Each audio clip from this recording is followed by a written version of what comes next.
Thank you for having me on. So what is going on in the oil markets? Because this last time I checked, the Strait of Hormuz is still clogged. The Strait of Bab el-Mandeb is still not quite open. And yet, thankfully, I'm not paying California prices for my oil. Not yet, at least not on, not according to what I'm seeing. So what's going on? What's with the discrepancy in the cost of oil and with the geopolitical instability? I would say it really comes down to three different factors. One, I think, gets the least amount of attention is frankly how China was effectively able to turn off their demand. Right, the Chinese infrastructure in terms of electrification, electric cars, trains. You try to get from city A in the United States to city B, and the default is to take a flight. China has high-speed rail, so you saw an immediate switch to more cost-effective methods as fuel prices went up. You've had a heavy drawdown in strategic petroleum reserves globally. The U.S. SPR is now below 300 million barrels. I think 6 million barrels last week alone. But a few months back we said, there's a certain hard limit where they can't go down. The cavern walls are going to start to fall in. Well, at least from what I read, we've already gone below those numbers. And I would also say you've had demand destruction, right? As people are, using alternatives or driving less, and everything from farmers that use inputs that come out of the Middle East, they're using less fertilizer, which will have longer-term repercussion effects, lower crop yields, higher food prices, more inflation. So I think I will say it, there's been probably some market manipulation, right? You have a former hedge fund executive running the Treasury, whether it be I wouldn't say intervening or playing in the currency markets, unlike a traditional treasury where you sell your own currency and you buy one to support it.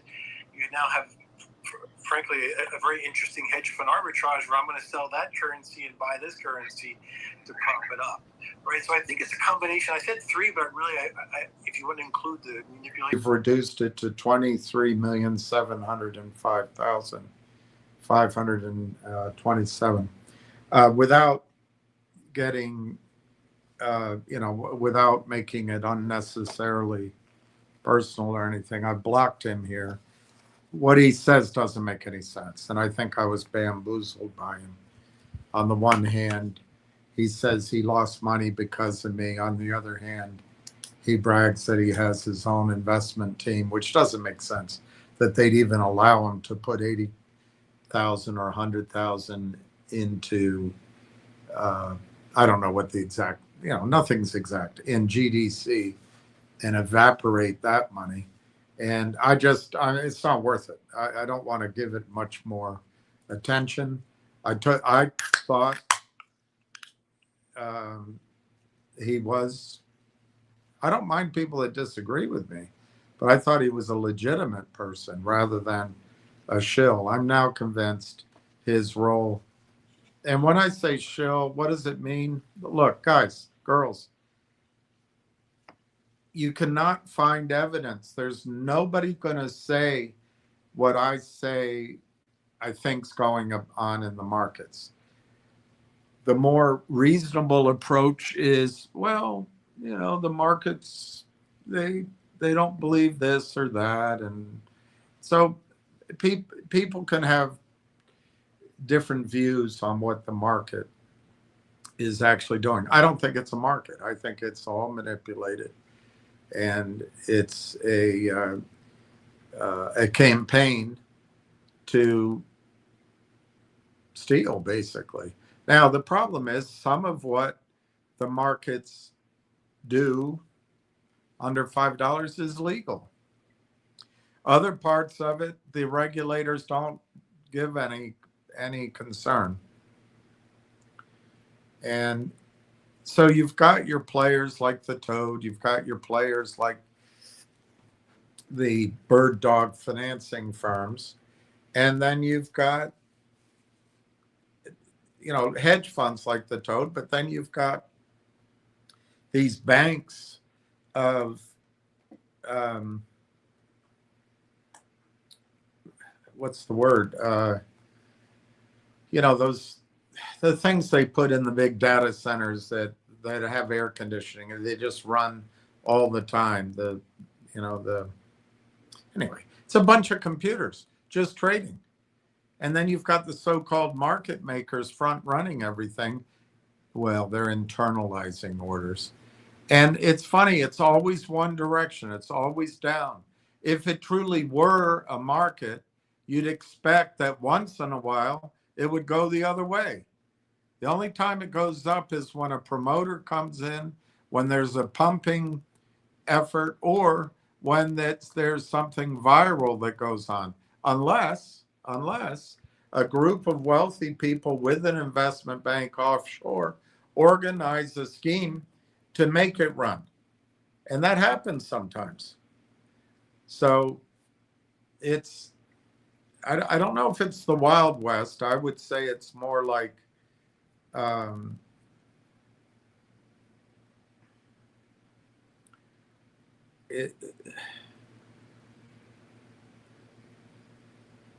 it's just ending up in the wrong end of town.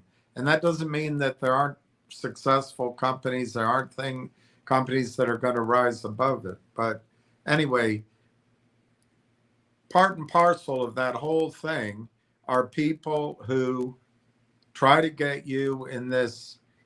Well, you know, they may come by it naturally. That's possibly true too. But this idea that the way to make money is to hop from one deal to the next, to the next, to the next. And I'm horrified by how much money that COSM took out of our markets. In fairness, I think Aubrey Advisors, or whoever worked with Aubrey Advisors, it's my opinion, I think they took 150 million out of the market in that Go Logic collective audience disaster. In other words, if COSM didn't do it, it was going to be done somewhere else. And the key is they need you not thinking about what you're investing in. They need you afraid, feared of just bumper sticker crap advice. You know, they'll come on, you need to diversify. Well, diversification in the investment world is distinct alternative classes, or within a class, distinct risk reward profiles. This whole milieu of companies that come at you, they're all of a piece. They're breathlessly promoted. Everybody jumps in and they run. And if you notice, even with the most powerful run, the AMEs and the GMCs, they work it down. And I think what it attracts are the tag-alongs and the day traders and the ones that use charts. Well, the computers can use charts more effectively than these cowboys, and they do. And, you know, Kenny Griffin, I think, has the world's most profitable hedge fund. I think he's broken in 2 or 3 different companies. But it's all about front running, in my judgment. Now, he calls it market making and it's internalizing. But it's all about getting in front of the orders for 0.000001 a share, doing it 10,000 times in a minute. And I don't know why this is allowed to happen, but he's convinced the world that he adds something to the world other than his morning flushes. I don't know. It's a decision made somewhere, but we have to live within it. In this world, you come up with these people who set up shops and they're using other people's money. They don't necessarily have a lot of money. And they push these trades, and it's based on the credit they get at the shop. but they push those trades, and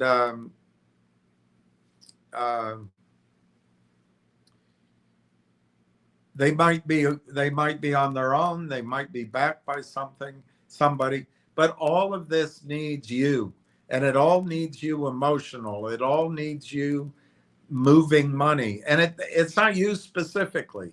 It's the amorphous you. And if they can change it in and out, they'll change it in and out. They don't care about you. And I suppose I do care about you. I just thought about that. I suppose that might be a difference. Now, does that make me right? I don't know. I have no idea. So these guys that try to make everything personal, and then I join in sometimes because I'm tired or I'm PO'd or it just gets to me.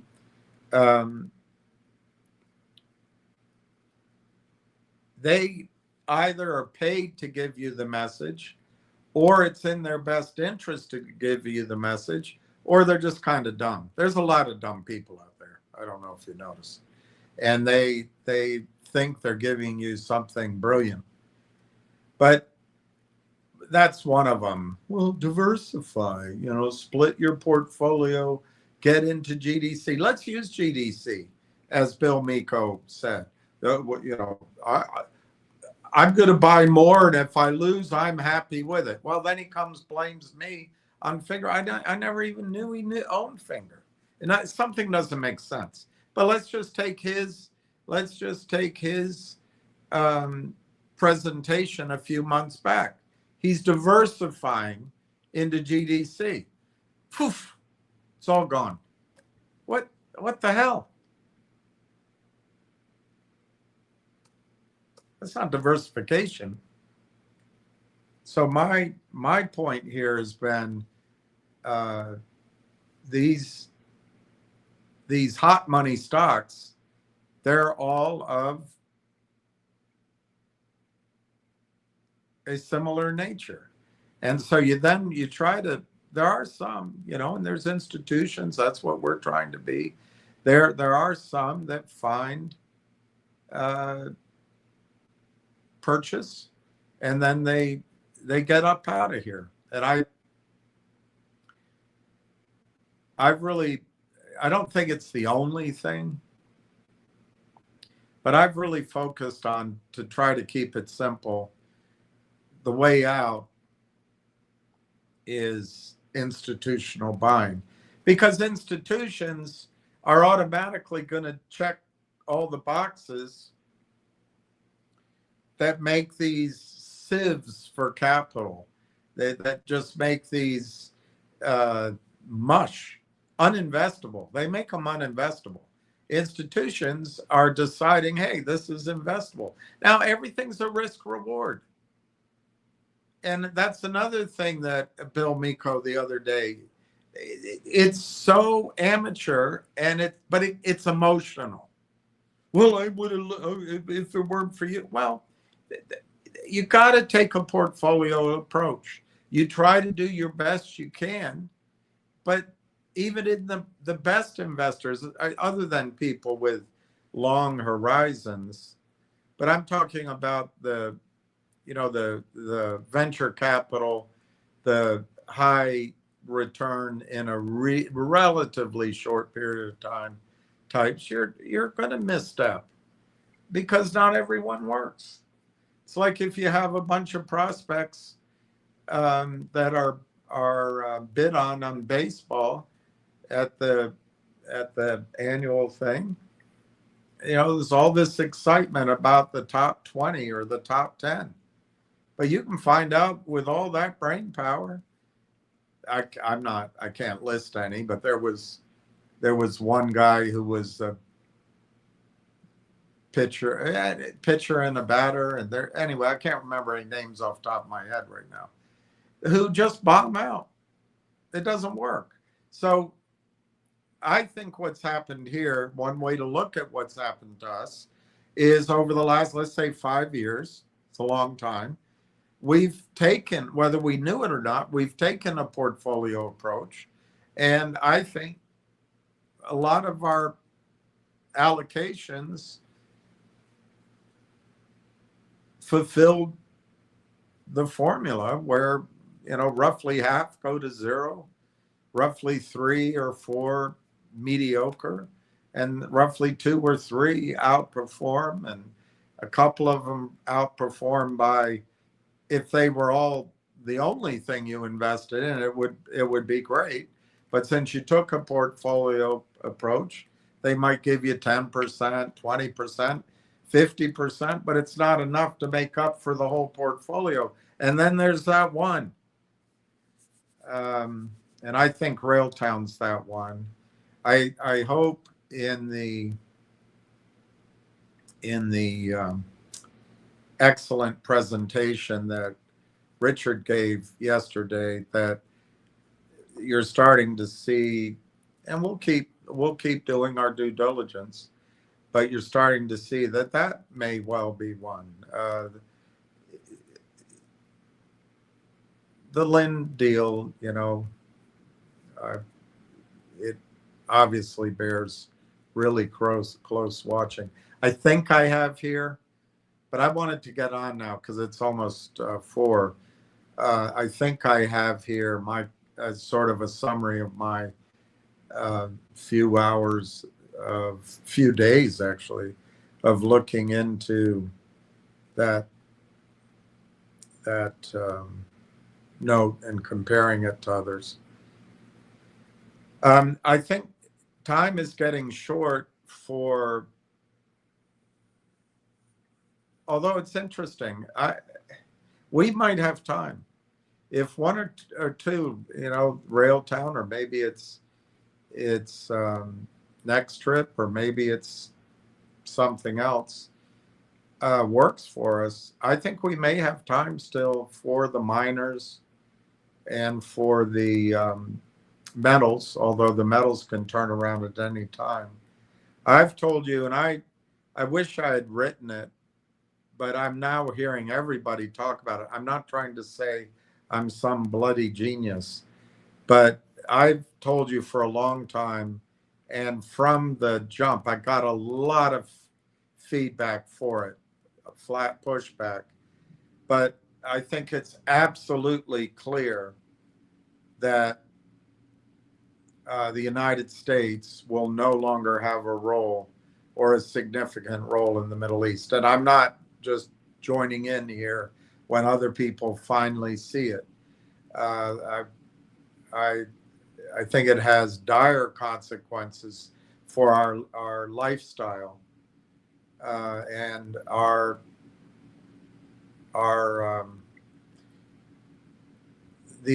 we take a lot of things for granted. I don't know, we bitch and moan because we're human beings, but we really in North America have a heck of a lifestyle, and it's rarely repeated in the rest of the world. I've never seen it anywhere else. I've spent a lot of time in the Middle East. There's wealth, but you walk out the restaurant, as I did at a wedding once, because there's so much opulence in everyone's, and it's disorienting. So as we had driven up, you see these streets and you see these people. So I remember taking a break and just walking. Of course, young American, stupid to be doing it probably. It was in Cairo. And just walking the streets to try to, and there's that divide of this tremendous wealth, and then people actually, it was an all-night thing, so, but people actually baking, if it's called baking, making their bread on the street, if you can call it a street. And anyway, luckily, one of the guys came out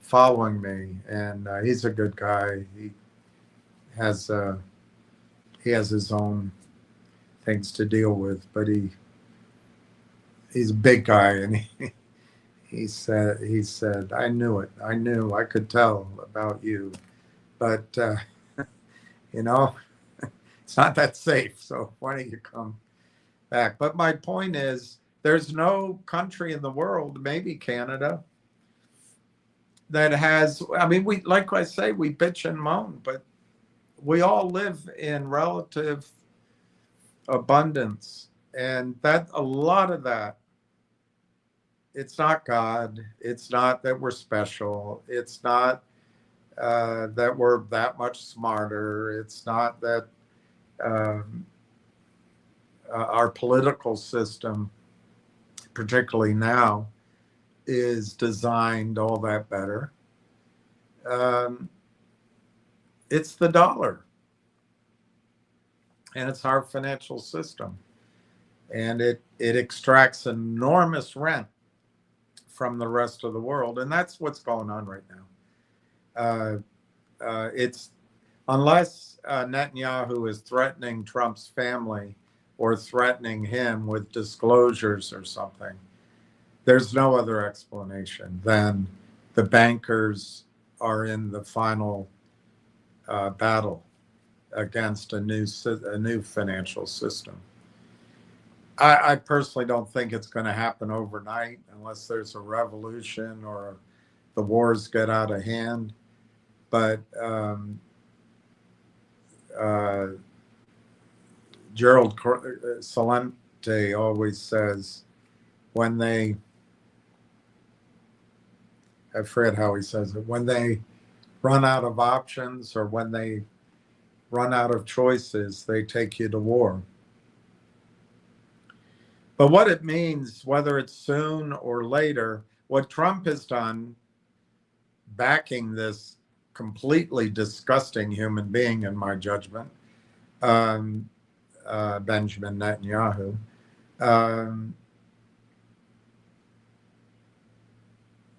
is that he's shown to the world that we cannot protect the Middle East. We can't protect the royal family.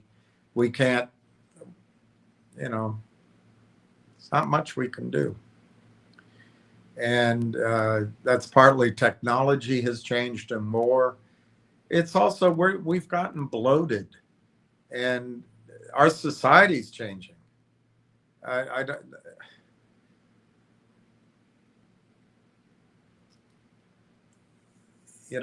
Anya the other day attacked me as misogynistic. I don't think I am, but I do push back on a narrative that I think is unfair and is unbalanced.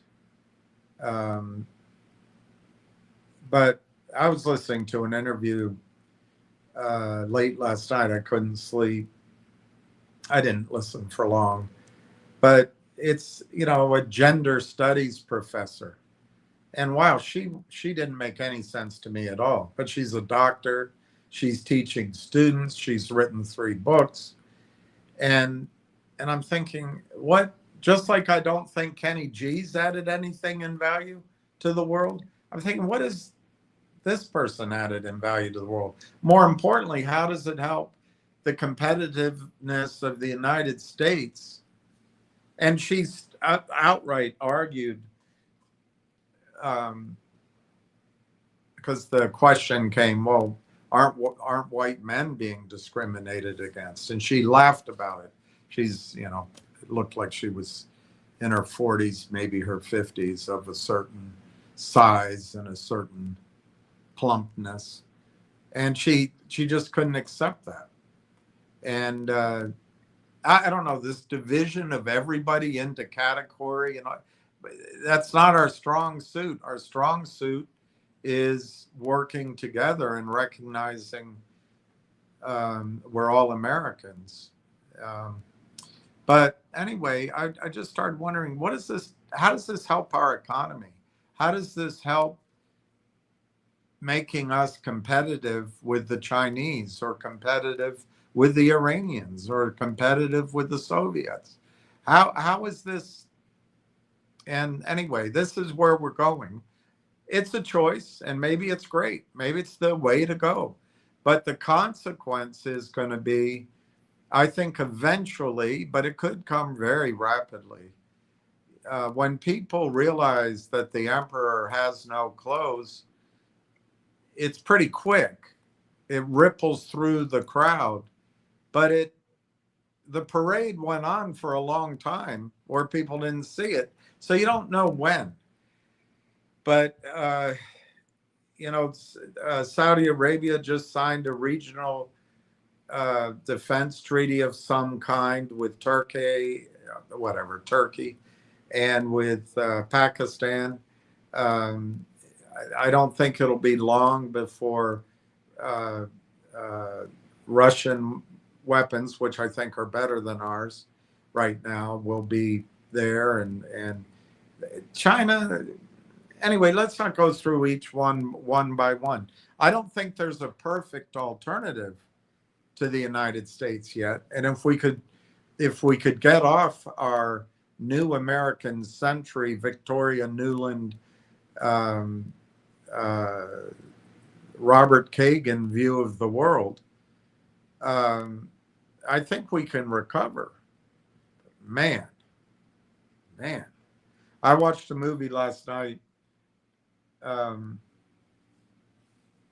Midway. It came on for free. It was really good, and my dad was posted out there, and I remember he would talk about it, but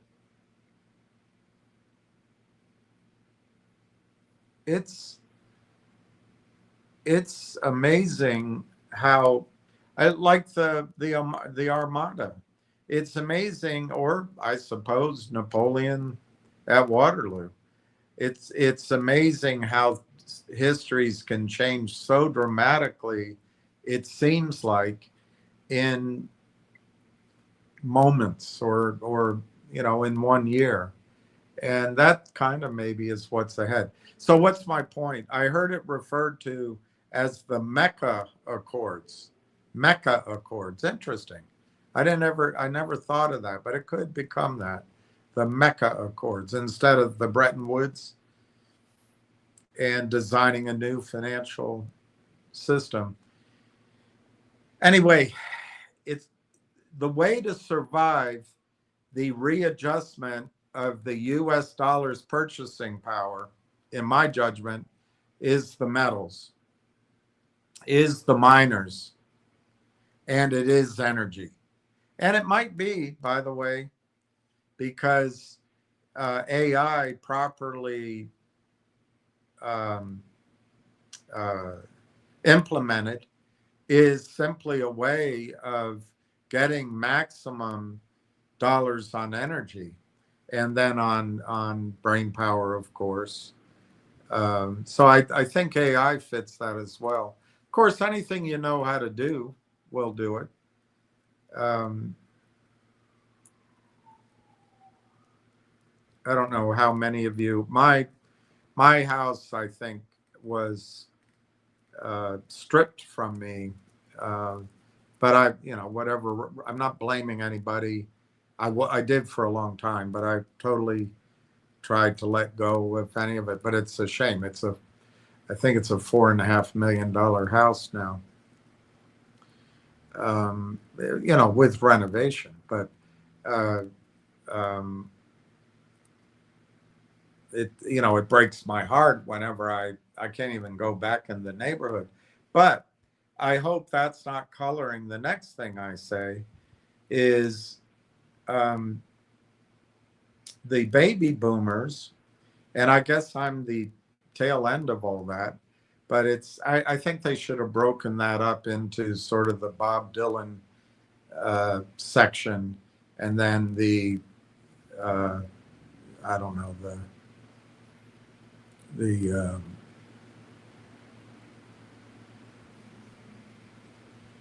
trying to think of the Michael Jackson, Prince section, because that's a broad range separate. But anyway, I think real estate's going to be difficult, particularly if gasoline gets expensive. Suburbs are going to be unmaintainable. And that's the tragedy of how we've spent the last 15 years of oil bounty from cheap money and this endless uh, hamster wheel of drilling horizontal wells, fracking them, and the decline curves are, you get 85% of your oil or gas, it's both often, in the first 18 months. And then it supposedly is going to pay out for 60 years. But it's without cheap money, it wasn't, and all the Wall Street promotions, it really wasn't sustainable, but they did it. They're not doing it now. They're not going to do it now. The Permian and other projects is where the money is, or where the investable money's gone. But yeah, if our if our lifestyle is going to change as a massive country, one way we can maintain our relative position is in income priced in energy, and that's a hedge. But anyway, on the houses, I think boomers are holding on to houses as if they're a store of wealth. Well, that's great as long as they keep holding on to them. But if there's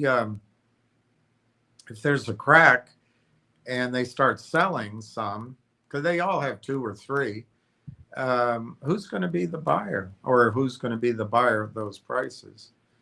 And I hope my opinion isn't colored by my own experience. I try to keep it separate, but I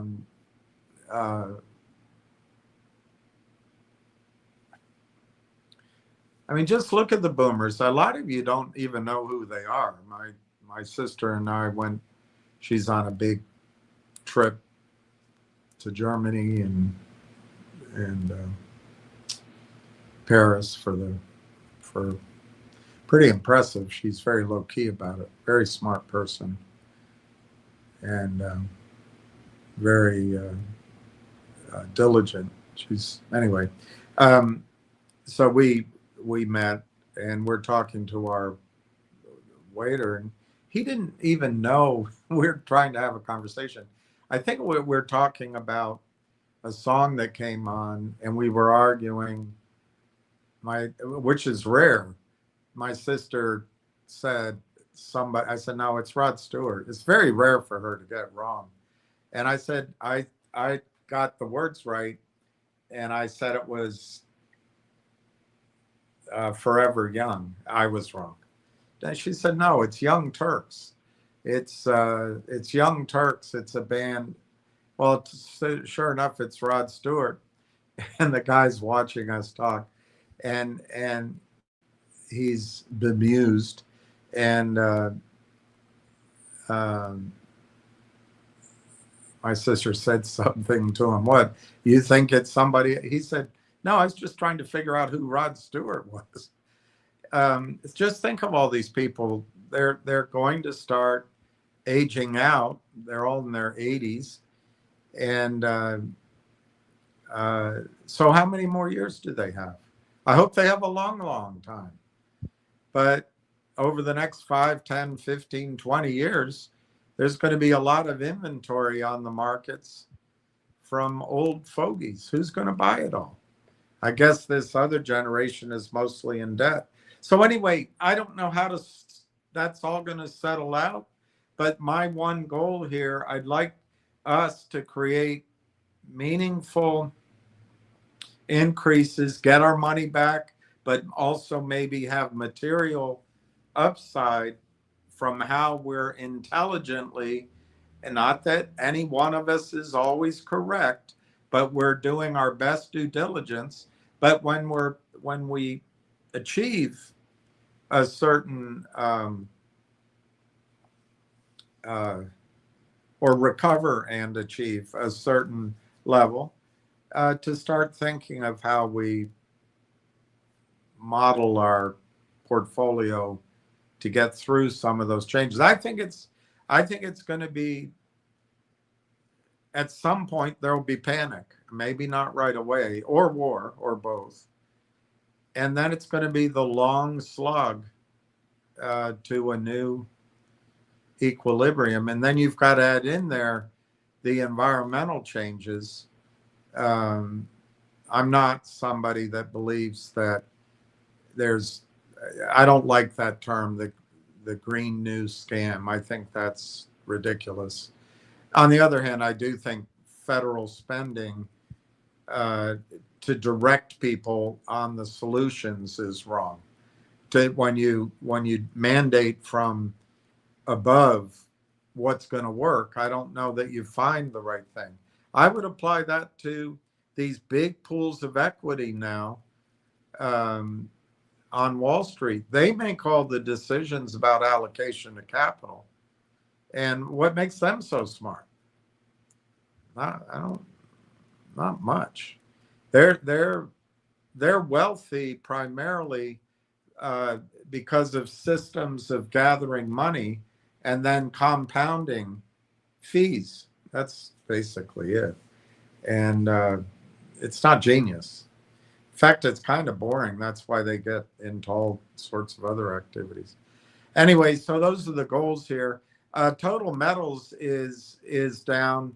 I didn't get a chance to, I've called several times. I don't know what happened. I thought I had an interview scheduled with the guy, not the guy that, he did a great interview, not the chairman, but the president of it. And I'm going to see if I can get that done. I'm probably can't this week, maybe Saturday. But I think the miners are a beautiful place to be. Anyway, let's go. It's almost 4:00. Next trip is 152 flat. Finger motion is down a slight bit, so they're doing the grind. They're doing the locomotion. No, that's what we do at Railtown. Come on, do the locomotion with me. Everybody now. So fingers down, not much, but it's down. Railtown's actually having a nice day, which redoubles my belief that there's an institution or two, somebody underneath that stock. It's up a penny today. It's up 0.0125 at 24.29. Of course, we're in the middle, not even the middle of August. But to me, that thing, to go to those stupid songs, that's doing the tighten up. That is doing the tighten up. And then Energy Vault's up 27 cents at 361. Total Metals is down 2 cents, down 0.0227. But I think that's just trades going between the bid and the ask. And we got 1 minute, so maybe we'll watch that. Next trip's now up 3 cents. Fingers now up something, 0.0025. Railtown is only 22,940 shares, 2367 by 24. Now it changed. Now it's 28, but it just closed at 24.29. I think Railtown looks like it's ready to do the locomotion with me. All those songs are so stupid if you think about them. But everything's stupid if you think about it too long. Let's just see what next trips. It's it's only 37,000 shares. 155 by 170. Of course, I don't know what it was just before it closed, but that's interesting. And then fngr, let me just look at fngr. Yeah, see, it's a lot of shares. 559,000, 28 by 30. We can talk about that a bit, I guess.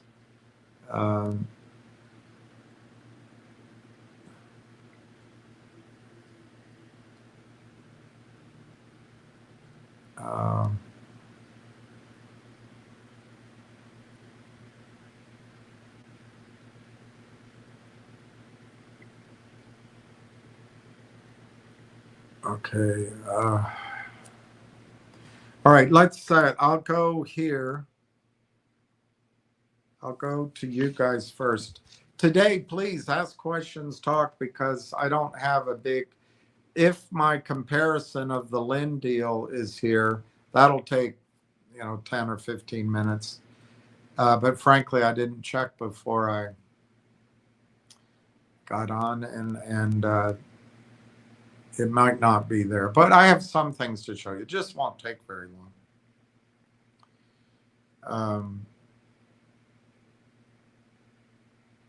Yeah, I don't know what else to say. Let me go through your questions, and then I'll show. We'll see if there's some topics that we can go over.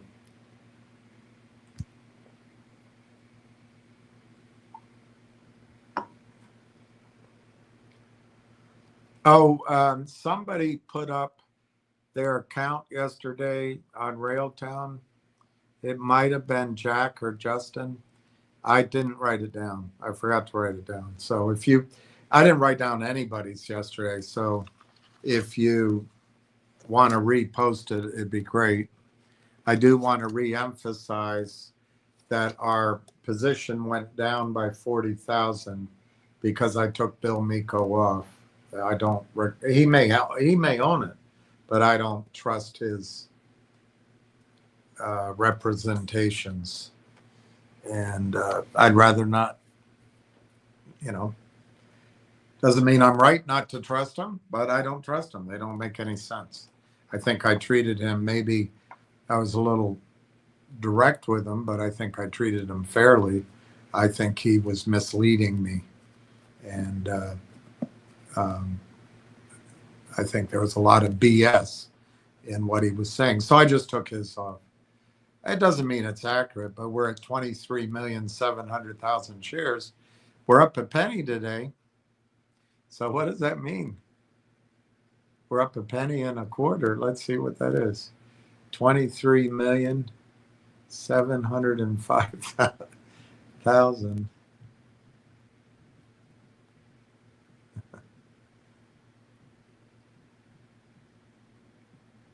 We're up. Hey, we're up some money. We're up $237,000 today. Actually, we're up more because it's up by 1 1/4, not just by 1. So we're up right around $300,000 today. The collectiveness of us, of you. Hey, Jeff Grimm, you're number one. You certainly are. Thank you, Joe Marty. Hey, Bill. Joe Marty. It's also funny. He went from saying your follows will lose all of their money to the stock will never see 274, and he's going to sell everything at 5 and never look back. Yeah, I just, it's just too much to keep straight, and it's just do your talking, walking. It's one of those. But you're right, Joe Marty. Ward Richardson. Hey, Ward's here too. Joe Marty, I caught that too. Bob S. Hello, William. All right, Bob, we're going to get back. We're going to get back up to 23,750. Good job. That's a lot of stock. Did you buy it at the ask, or Did you put it in at the ask? Did they give it to you in between? Because I tell you, today's price, it closed at 24.29. I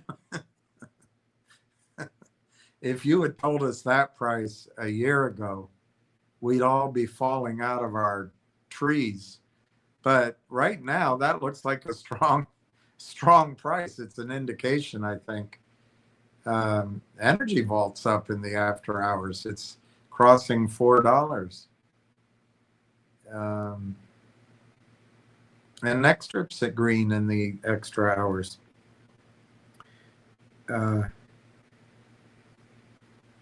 Good job, Bob. Harbison. Hello again. Hello. I just called to say hello. Hello, William and team. Harbison. William, I sent, yes, actually, I have them here to go over, and I was going to give you credit when we got there. I do have your 2 articles to go over, and I think it's a very interesting topic. And one gets you in a little bit of rut row, and the other one gets you really excited. But both, in my judgment, lead to the conclusion that, look, I don't know what to call this. They call it middleware layer, the AI orchestration layer, the agentic orchestration layer. They have all these different layers names, but anyway, the orchestration layer, it just makes it more and more important. I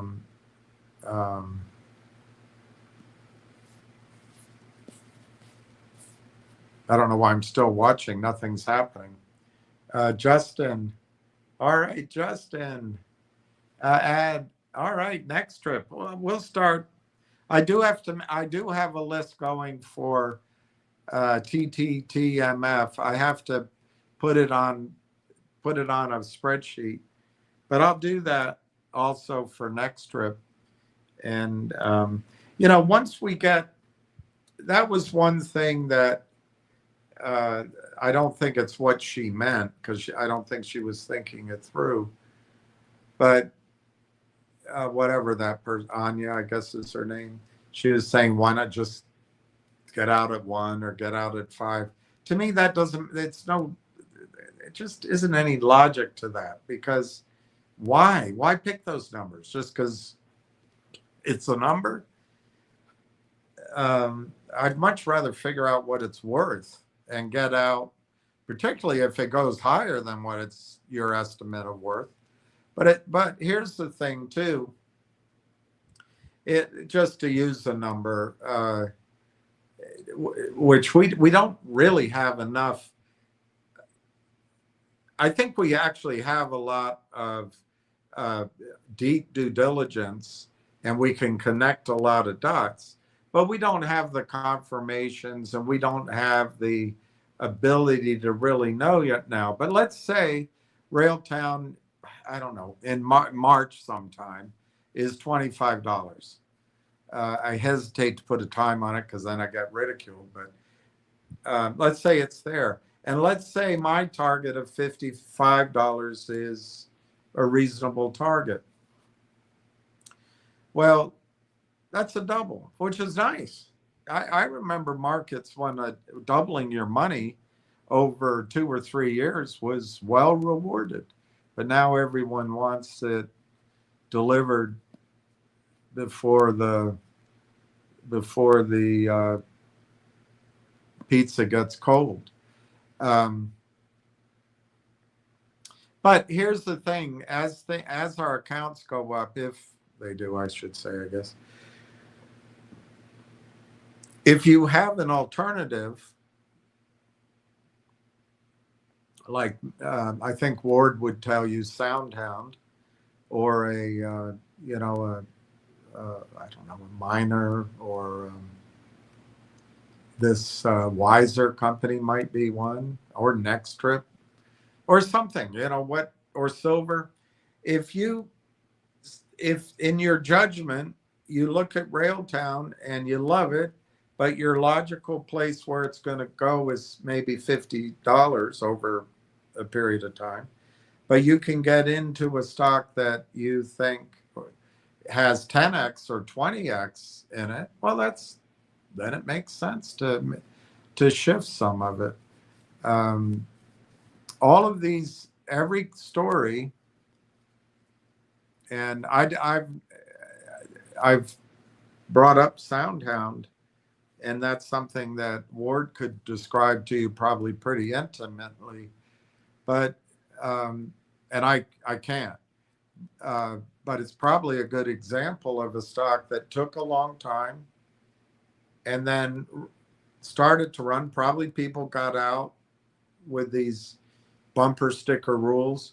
Why not get out of one? Why not get out of five? But then it ran. SoundHound really ran. But then every single one of these do that. They run up and then they get tired. And then there's this long, I don't know, it can be 6 months, it can be a couple of years, this long sort of, it's almost ennui. And that's it. Sometimes it's good to go, if your timing's right, go somewhere else. But anyway, we'll follow all that as things go. I just think Railtown is looking very strong today.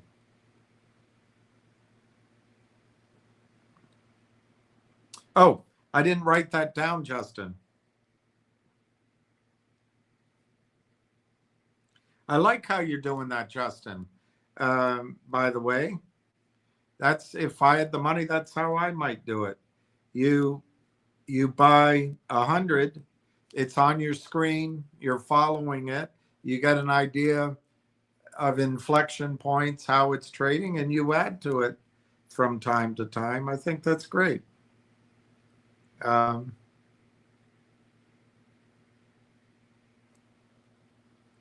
love it that you bought 100 shares an extra. Giuseppe, I've added 7,900. Yay, yay, yay. Giuseppe. Added 7,900.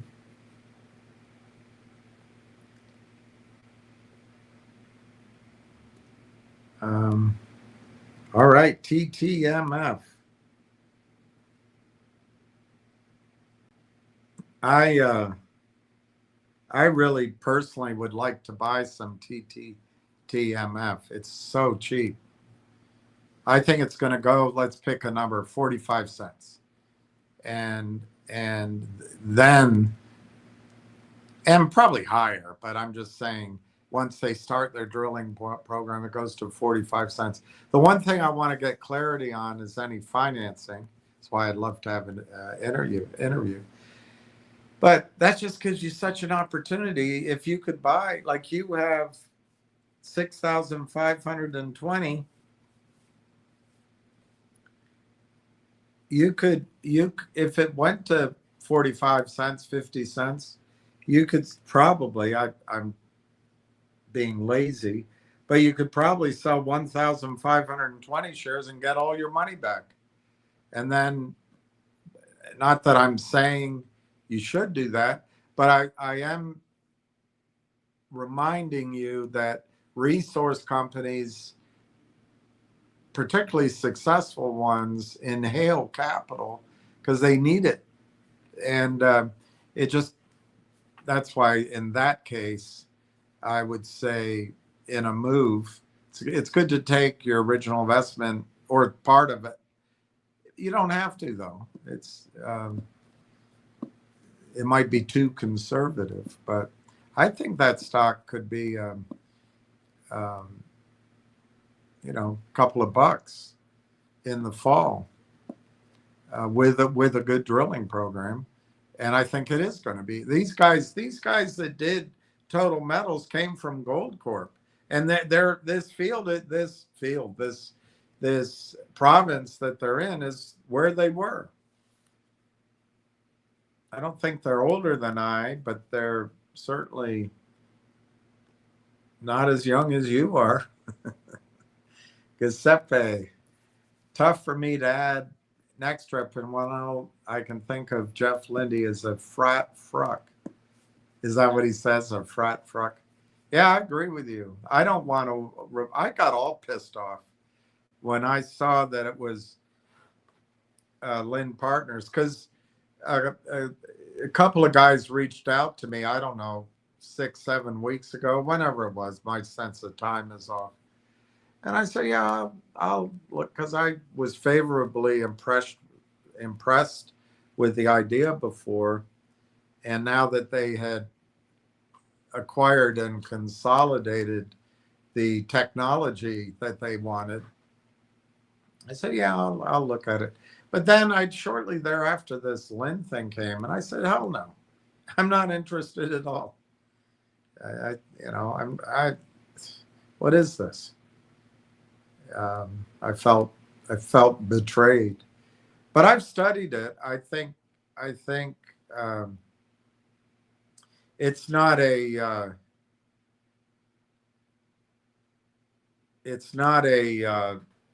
a gap you can drive a Mack truck through, but I think you could get a pretty large sized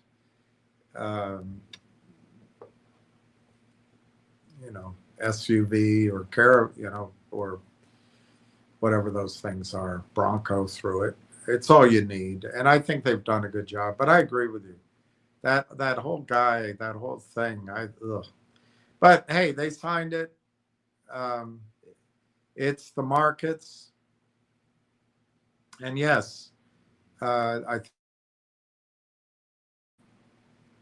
think Easton is going to make his original issue discount, but my opinion, I can't prove it, but I think you see it in front of your eyes. I think he gets nicely rewarded. That firm gets nicely rewarded as kickbacks from the Toad or others when they start shorting. So if you take his numbers at face value, they've built up $165 million portfolio. So he's set for life. But I agree with you, Giuseppe. I don't blame you for that feeling at all. On the other hand, we're trying to make money. But I admire your principles, and I don't begrudge them in any way whatsoever. Ward Richardson, Harbison, was that art published in Open Canada? It was published in Canada. We're so slow up here. There's never anything to fear because we're slow up here. Pat M, hi gang. Neil Gondek. Neil Gondek, hi everyone. Still no callback from WSI. My spidey senses tell me Railtown is about to start releasing the Kraken. Wow. I think you're mixing metaphors.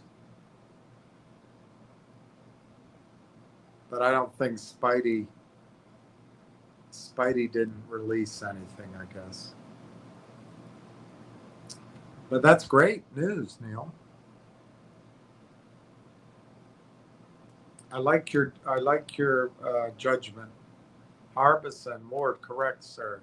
And Digital Journal, Sovereign AI, why Canada's next technology challenge is infrastructure. Harbison. Today was National No Volume Day. Today was a No Volume Day, U.S. and Canada.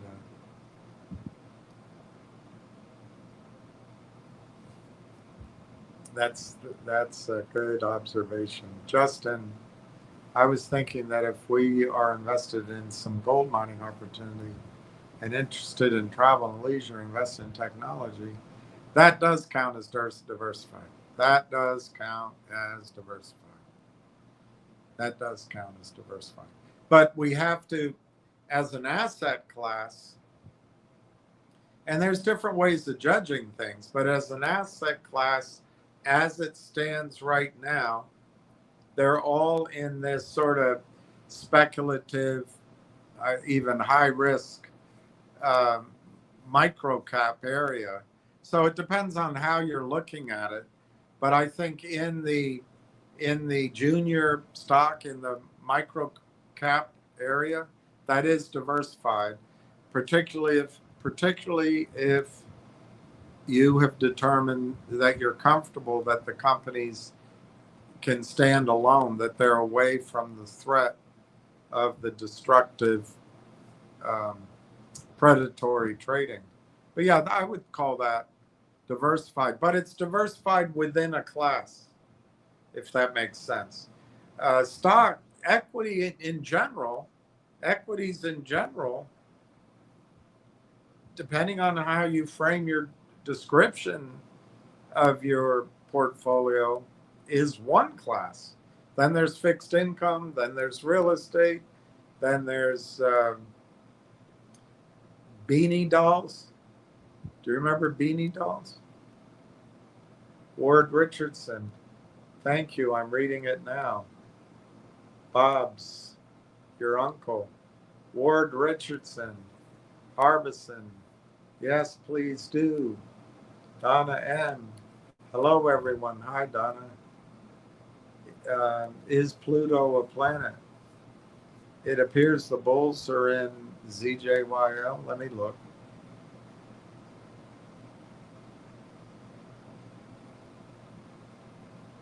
I don't know why you're saying that. It's up 6 cents. Are you just trying to distract us? I wouldn't run over there. But maybe you know something. Maybe they're going to try to get that one to run. But the problem is we have to be honest with ourselves. Do we know how to make things run? I'm gonna walk before they make me run. So there's the chart on ZJYL, and I see what you're saying. It broke out, went up to the 200-day, and I guess you find that intriguing. Well, that's the 1 year. Let's just look at and not forget what's happened over 4 years. That's the 4-year chart in ZJYL. So I would suggest that the rallies, you can comfortably sell into the rallies. I don't think you have to chase them. And they had a huge reverse split. To my memory. So it's not an exciting thing. Is Pluto a planet? Do you think that is a false flag to distract us from real opportunities? What, ZJYL? Until you brought it up, I would even call it, it's just a dead cat bounce as best I can see.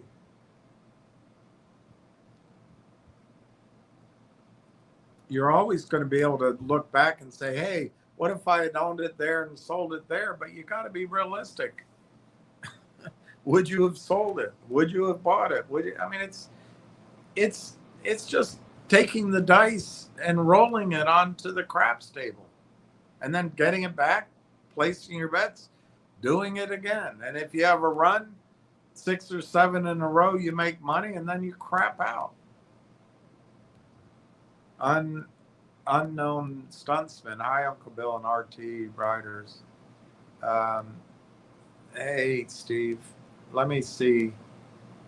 Yeah, I think I didn't know ZJYL was up a lot yesterday, but I can look on a 5-day chart. No, it wasn't. Come on. It was up. It looks like it was up a lot.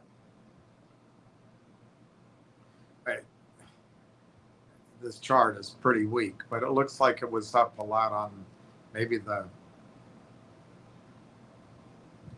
Oh, okay. Maybe it was Monday. It was up a lot. I was going to say Friday, but maybe it was up a lot on Monday. Look, all of these stocks that you've been exposed to, I'm looking at the volume, 487,000. Any one of these stocks have people, very wealthy people, who have lost money in them. And if they can find an offshore trading desk that they can bribe, and then if a group of them can collude and share inside and put their trades at it's all illegal, but it's what these other people do on the other side. And then if they can get an investment bank to help and they can maybe get a pool of $100 million to put in behind all these buy side computers, and they won't lose the 100 million, but they might lose, 5% of it, 10% of it. But if they get the buys running, the sells get confused. And then if they can get a bunch of retail thinking with their lizard part of their brain, I got to be in it. I got to be in it. I can't miss out. And it starts to go viral and it runs and momentum. And then all of a sudden you have a spike. But most of us wouldn't get out. We wouldn't get out. But they do. They get out. They get out. So that can happen in any of these stocks. Doesn't mean it was an investment. But no, I don't think much of ZJYO. Pluto is a planet. It was up big yesterday. I think it looks like maybe Friday or Monday it was up. Pluto, a planet, look at the weekly. I'm looking on Yahoo, which isn't the best. And you're right. You could be right. Ward Richardson, William, if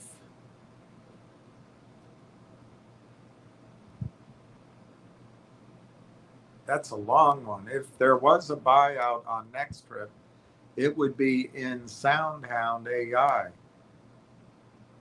Best interest. Oh, it'd be in the best interest of SoundHound AI to do it because SoundHound AI is a lethal threat to that industry. Oh, to travel and to content. That's interesting. You and I talked a bit. I just saw a video. I didn't listen to it, but how OpenAI's voice recognition apparently is much better than anybody else's, and that was my experience. That's why I didn't show any of the questions I asked the other day, because I just used the voice thing instead of, and it never made a mistake. But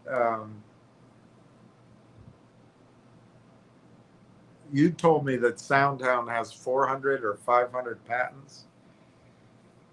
It's pretty clear where we're going. No one's going to need to know how to type anymore. We're going to be like Star Trek, where you walk in and you say, "Computer, make me my cup of coffee."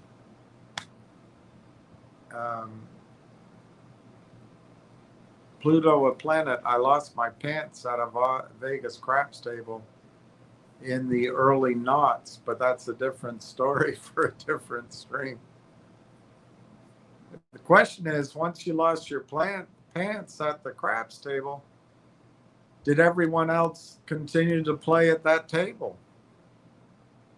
Silver Skyrocket. Hello, everyone. Silver Skyrocket. Hello, William. Ricky Brogan added 593. You might have been the one I missed yesterday. Ricky Brogan, good job. 593 cash cows. 1, 2, 8, 8, 4, 0. Chris Lequessier, my friend.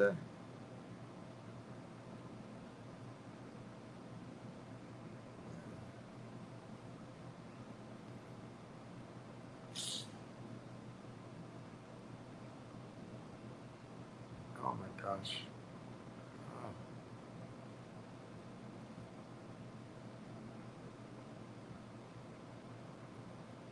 Wow.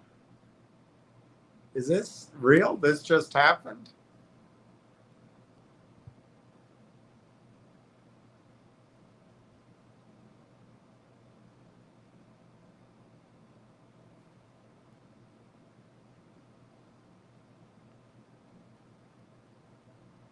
Very interesting. Let's see if it's a video, so I don't read it. If it's a Time Life video, I can play it for you. It'll have This an if your electric bill is advertisement. over $150 Nightmare and nothing you do makes advertising. it budge. This energy vampire is 50%. Absolute. Do not use olive oil if you are diabetic, or it will get rid of this disease forever. This is the strangest method I have ever seen to complete. Fort Knox. We've come to see the gold. Our country has about 147 million ounces of gold, and about half of it is stored here at Fort Knox. We're going to be going deep underground to see the gold.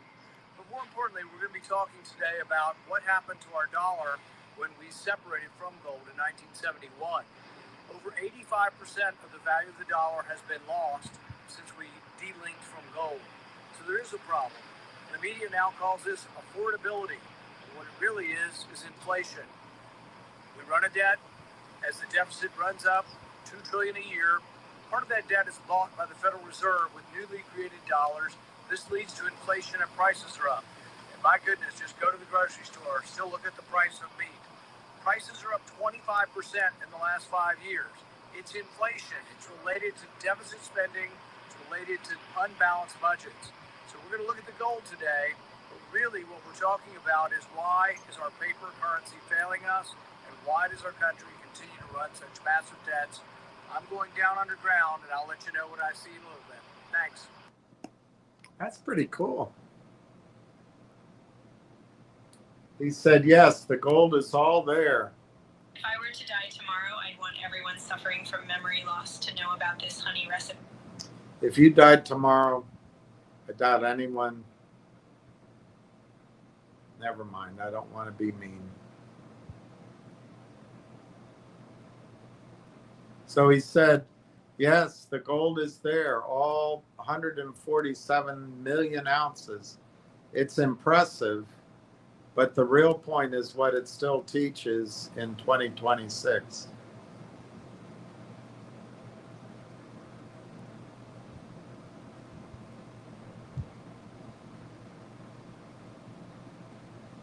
That's pretty cool. So if I trust him, I don't think he'd lie. The gold is there. That's good.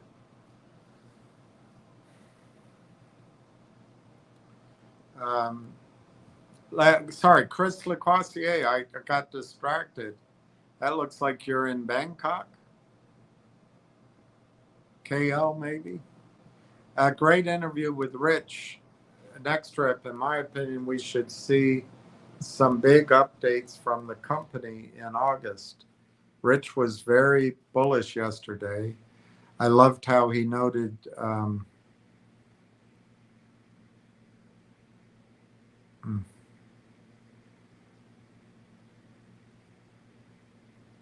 share price is a market phenomena currently. Is that what you mean? Share price is a market phenomena? I'm so dim-witted so much. Joe Marty, on the gold company, did you say you had some meetings later this week? Well, I'm traveling tomorrow. It's not specifically for that, but it will I'm sure we'll discuss it. But next week and the following week, and I am working on it. The more I wish I had just a little bit of money to hire a legal team, but I'm doing my best to understand and research the ramifications on my own. But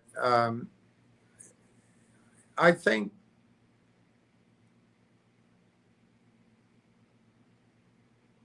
after, it's not quite 20 years, but it's not far from it. I wasn't involved that long. But after that period of time, it makes sense to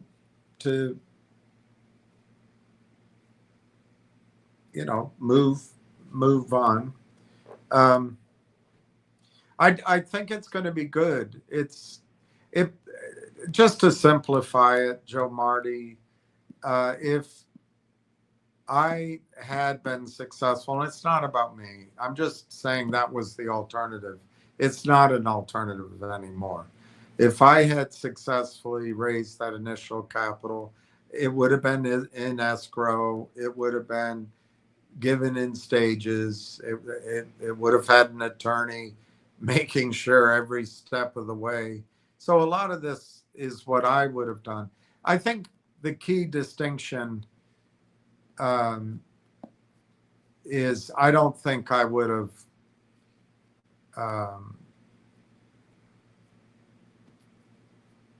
well, I wouldn't cram anybody down. But on the other hand, that's just a bit of art.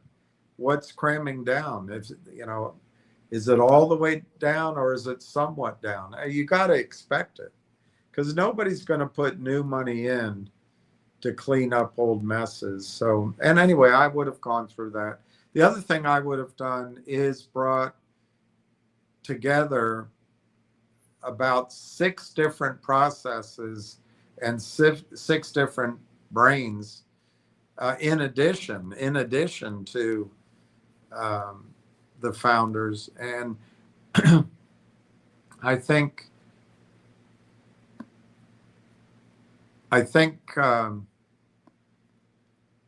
what's going to happen now is they're going to go with a process that works.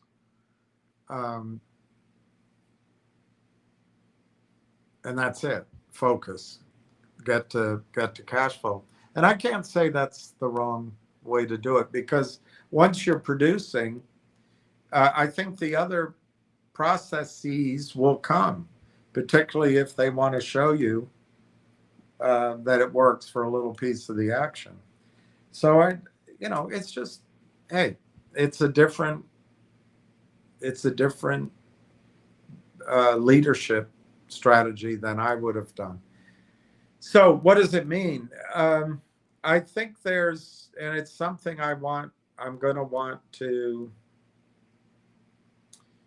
I already have questioned, and I'm pretty confident in the answer, but I think there's a difference between, I don't know who did these tests, and apparently it was more than one. It might have been more. It might have been as many as 3 different people, and it may have been more than one testing method. But in any event, to me, the risk is when you put it out to an engineering firm, it's expensive, and no one wants to lose their career, and so it happened with a company that I raised money for. There might be a series of tests, and they may take out, if they're fair, they'll take out the high results and the low results, and then just focus on the middle.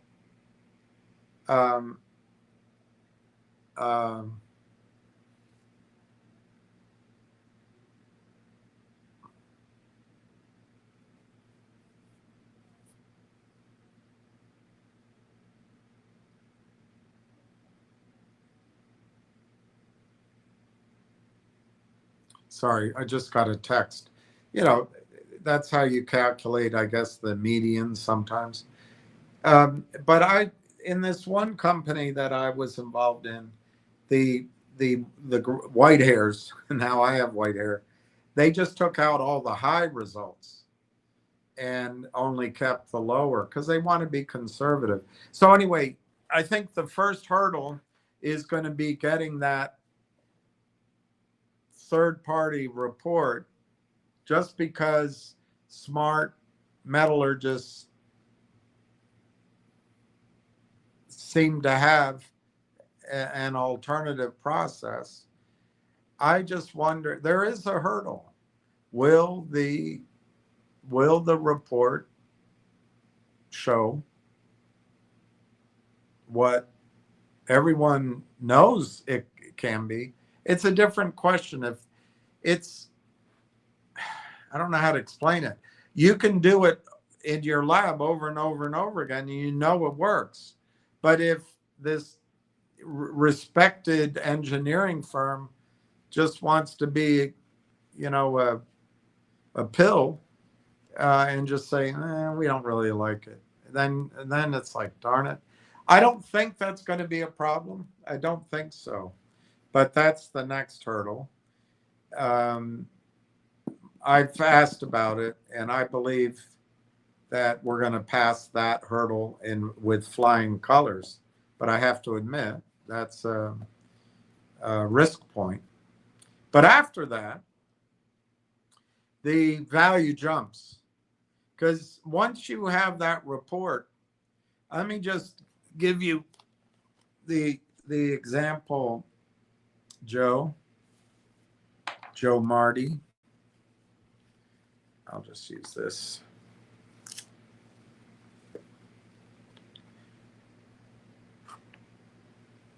Down to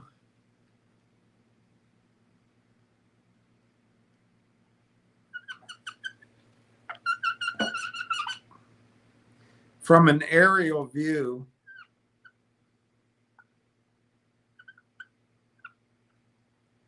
I have no idea how to draw it, but the third-party testing,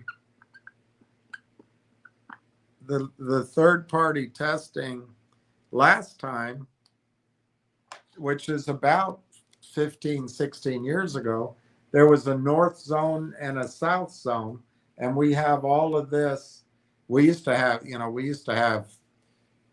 everything you can see, but now it's smaller. Anyway, so there was a north zone and a south zone, and they just drilled down to 200 feet. And that was 174 million tons of sand. And the third party got 0.038. And it worked out to 6 million. No, sorry. 6,600,000 ounces of gold. But that was down to 200 feet. And it was just two different zones. And so there's no reason to believe, because it's sand, there's no faulting. So, and we're in apparently the sweet spot of the whole area.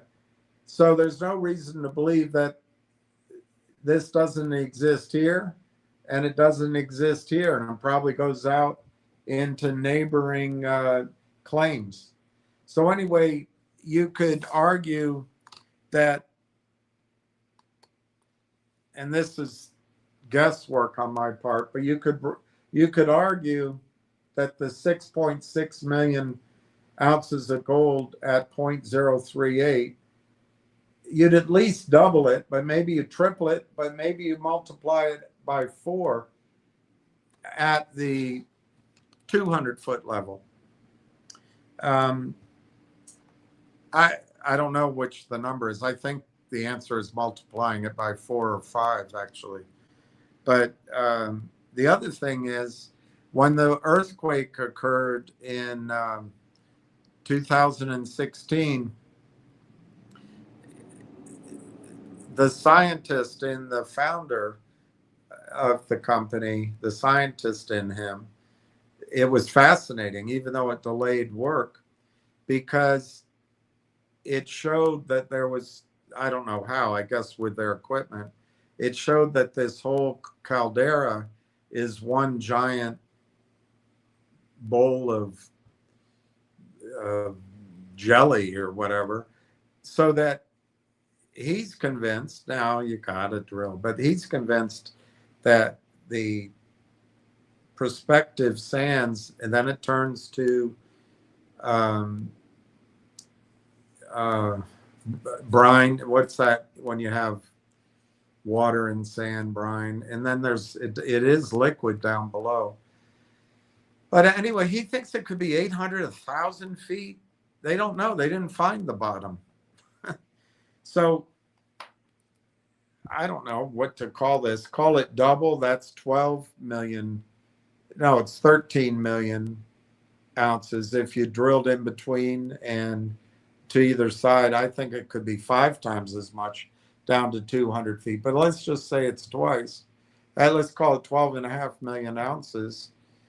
It should be 13, but it's easier, 13 something. It's just easier, 12.5. And then if you can go down to 800 feet, and like I say, they believe it can be longer, you multiply that by 4, so you got 50 million ounces. That's a lot, using 0.04. So the negative is, I don't know what they're getting. Like I say, new people, I'm going to go get to know them. I'm not, I don't have the role, but I think it's going to be good. Well, at 0.04, that's probably what I think this engineering firm is going to find. But that's just because that's been my experience. In the meantime, nano gold has really accelerated, and the technologies have accelerated because of the price of gold going up. And it's the frontier now to find gold. As has been published in SEC filings, the founders process gets 0.20 or better. Well, at 0.20, that's 5 times. That's 5 times that 50 million. That's 250 million ounces of gold potential. But obviously, we may not have access to that process right away. But I think once the plant is built and once it's producing, like I say, I'll do it for free. It's what I would have done if I had raised the money that I thought I was going to do. I would have brought it in on behalf of my investor and everybody involved. But I'll just bring it in for free. It doesn't look like it's meant to be something that I'm doing, but as you know, as me leading it and benefiting from it. But you know, why not try to make it better for everybody that's in it? So anyway, I know I'll bring 1, 2, 3, possibly 4, possibly 5, and these are all indirect, not direct. And then there's one guy that has processes from all over the world. Great guy I met in London 3 or 4 times. And I'll just bring all of that if I can. And so they'll go from that 0.04 higher. So to be conservative, maybe, remember, it could be deeper. They have palladium and maybe platinum. They have silver. They have lithium. They have water, which is an extraordinary demand there, and it may go deeper than even that. And then, I only doubled it. It could be 4 or 5 times by the time you go around the whole. And then if you get joint ventures going with claims around you, you trade your lithium for their gold. The numbers just get enormous. That's why I wanted to do the project, but I still don't understand what happened. I think it's nobody's fault. I think the investors' money just didn't come. It didn't get broken out.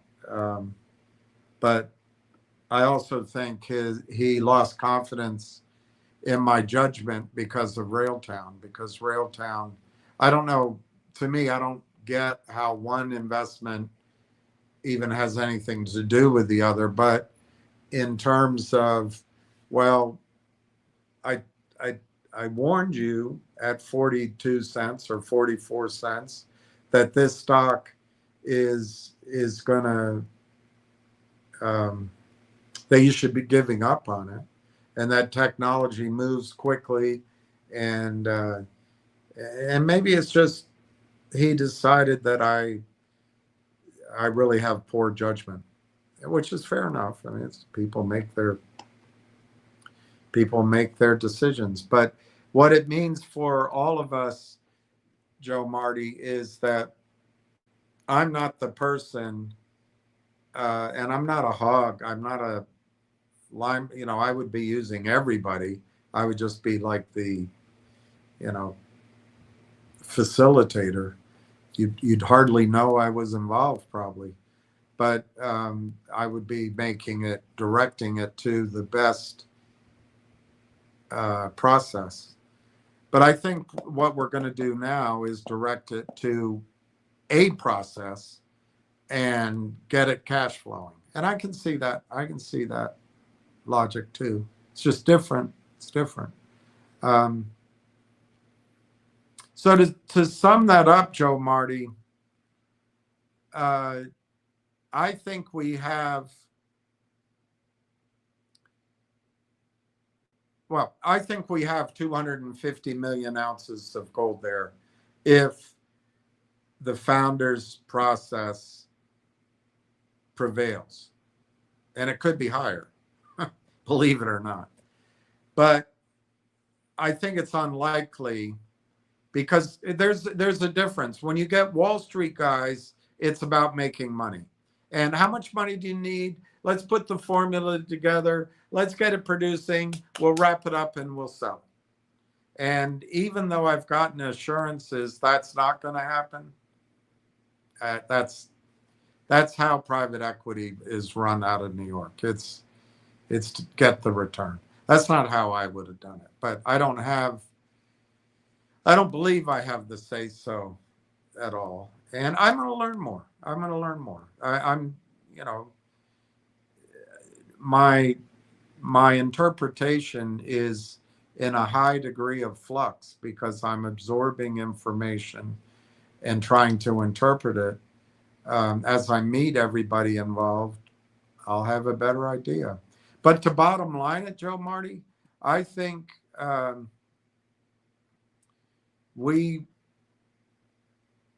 in September, I think we're going to be presented with here's the deal. And this is why I wish I could afford an attorney.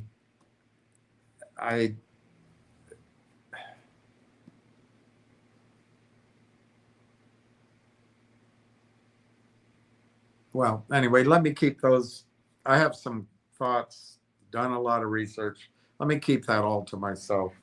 But I think what's going to happen come September, it's financed. I think it'll be $1.5 million to $3 million. I think it'll all go to this testing. So we'll be on pins and needles. I would give it 40% odds to 60% odds that it comes back and it says, well, we ran the tests. We did this standard method that we've used for 80 years, and it'll either say it doesn't work or it only works sometimes, or here's our tests. We got some anomalies that did these huge amounts, because it's not all in there like it's not all in there like if you mixed up sugar and pepper and salt and shook it all up. It's not all in there evenly like that. It's more like you made, I don't know, caramel. That's not a good example, though. It's more like you made, you know, I don't know, peppermint patty or cherry Garcia ice cream. It's lumpy. But it's all microscopic. So any one test could give you huge results, others less.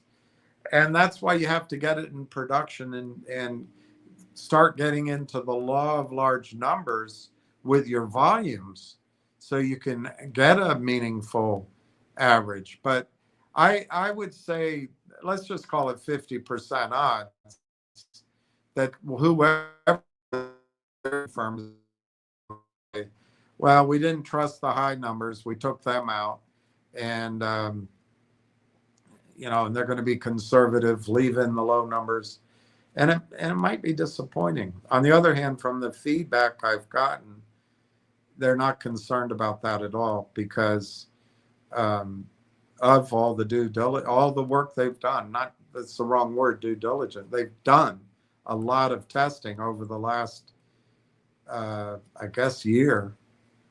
Again, this is stuff it's the same process I would have insisted on, so I don't begrudge them that.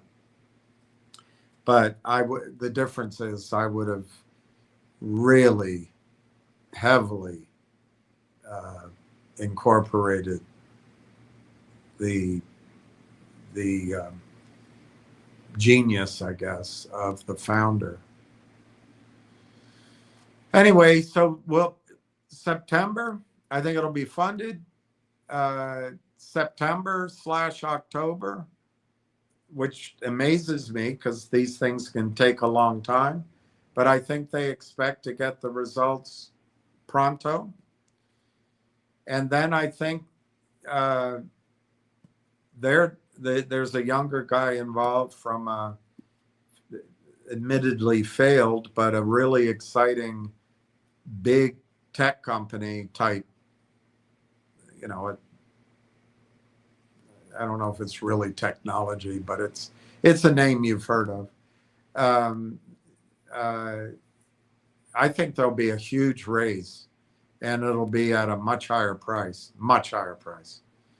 and they'll build out the plant, and they'll start producing. What I want to find out, and what I've been assured that they share my view, is you get it up producing and you keep it for 20 years, 30 years. But you've got to know, in any resource company, if you do it right and you're getting it up, whatever it is, oil, gold, whatever, and your books are clean, your reporting is on time, and your cash flows and your revenues are strong, but more importantly, your resource is definable, you're going to get bought out. Somebody's going to come along. But it'd be hard. This company could be so big that you need a consortium to buy it out. And so I think the initial part is going to be that low end of recovery, but over the next months, I think it'll drift upward because you always play with it. And I'll bring in everybody I know. I won't get paid for it, I'm sure. But I did want to. I just, as you know, I thought I put it all together and it just didn't work out. But I don't want to be like, well, it doesn't include me, so I'm not going to help. I'm going to bring it all in, depending after these meetings. I think we'll get closer to the founders number, and that could be, good gosh, it could be, it could be 400 million ounces. I mean, it's the num. What you have, Joe Marty, is you have a caldera, a big bowl that's obviously extinct, or we hope it's extinct. And over eons, it filled with sand.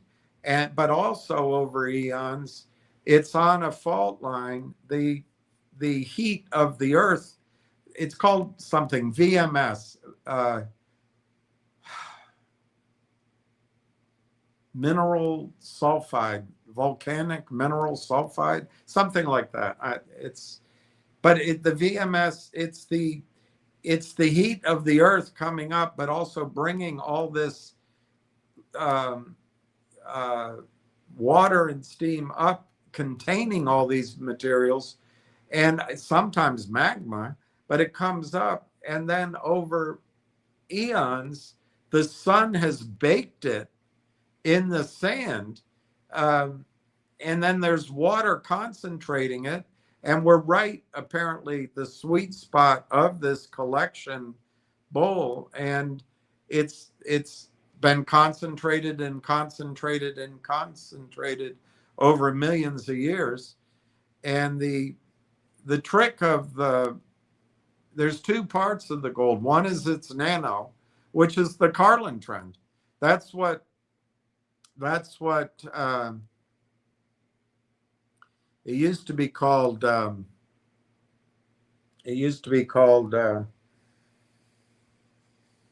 having a Joe Biden moment. It used to be called. Anyway, I can't remember. But Barrick and Newmont Mining combined forces, and they created a company. They've changed the name now.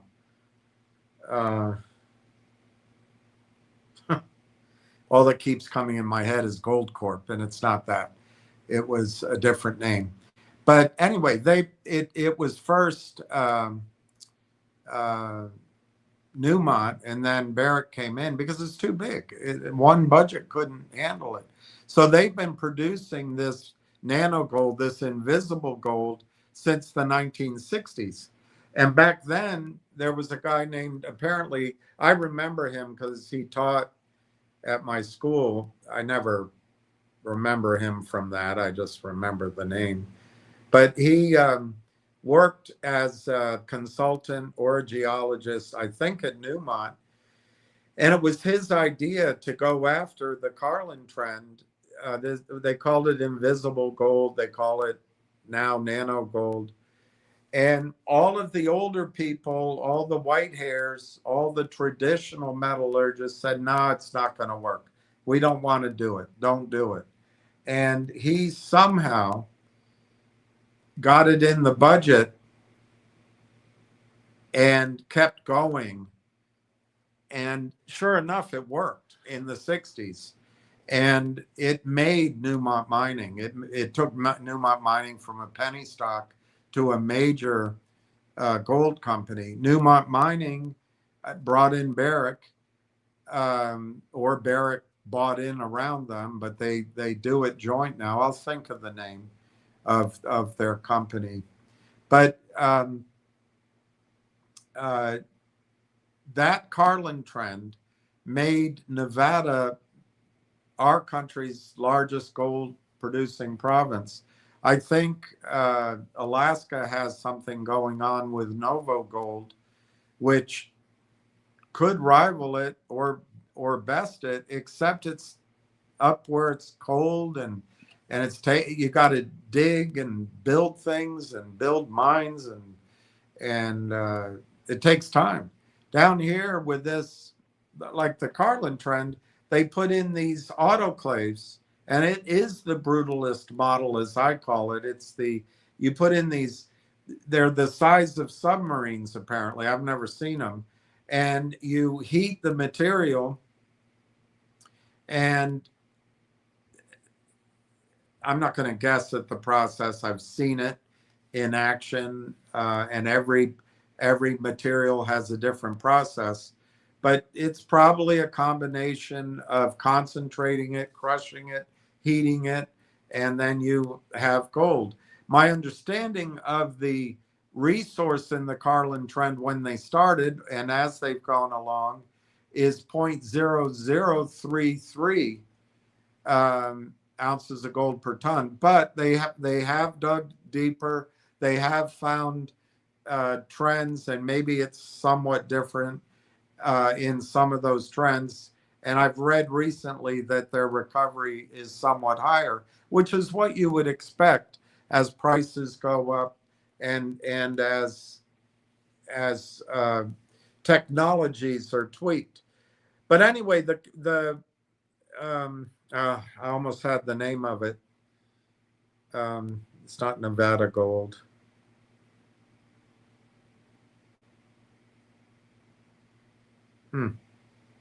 Anyway, their consortium has been producing gold forever.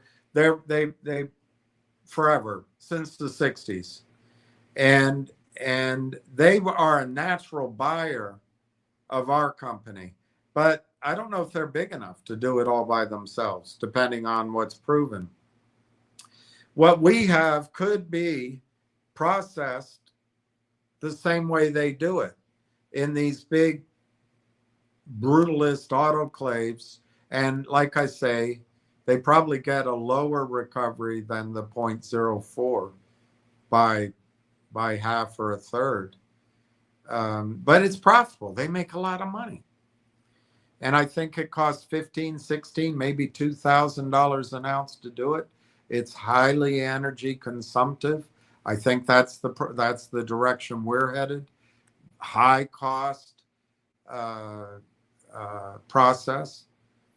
The guy that founded the company, I think his process is a third of the cost, and it's elegant, and it's but anyway, like I say, we can either go along, cooperate, and try to improve it. That's what I'll do. I'll try to improve it. The benefit will go to these. They put the company together, but hey, that's the lay of the land. But anyway, I've said that now maybe 3 times, so I guess it's on my mind. Joe, Marty, I believe we have 100 million to 250 million ounces of gold, and maybe more, believe it or not, in that process. And once you have a third-party report, that arithmetic is not difficult. I'm going to try to find out how far they'll drill. They may not drill that far initially. So there may be, you get that report, and then you raise money, and then it's a matter of drilling down to 1,000 or 1,200 feet. And it's a matter of drilling all of the property. And then you have your volumetrics. You apply your arithmetic, and anybody can see what's there. Now, the until it's in production, it's a prospective resource. So it'll probably get, I don't know now that gold's 4,500, but I would guess it would get as low as $50 and maybe lower valuation in the ground per ounce. But as you produce it, that value per ounce could go, I don't know what comparables are now, but it used to be $250, $300, $400 an ounce for gold when it's in production, for gold in the ground.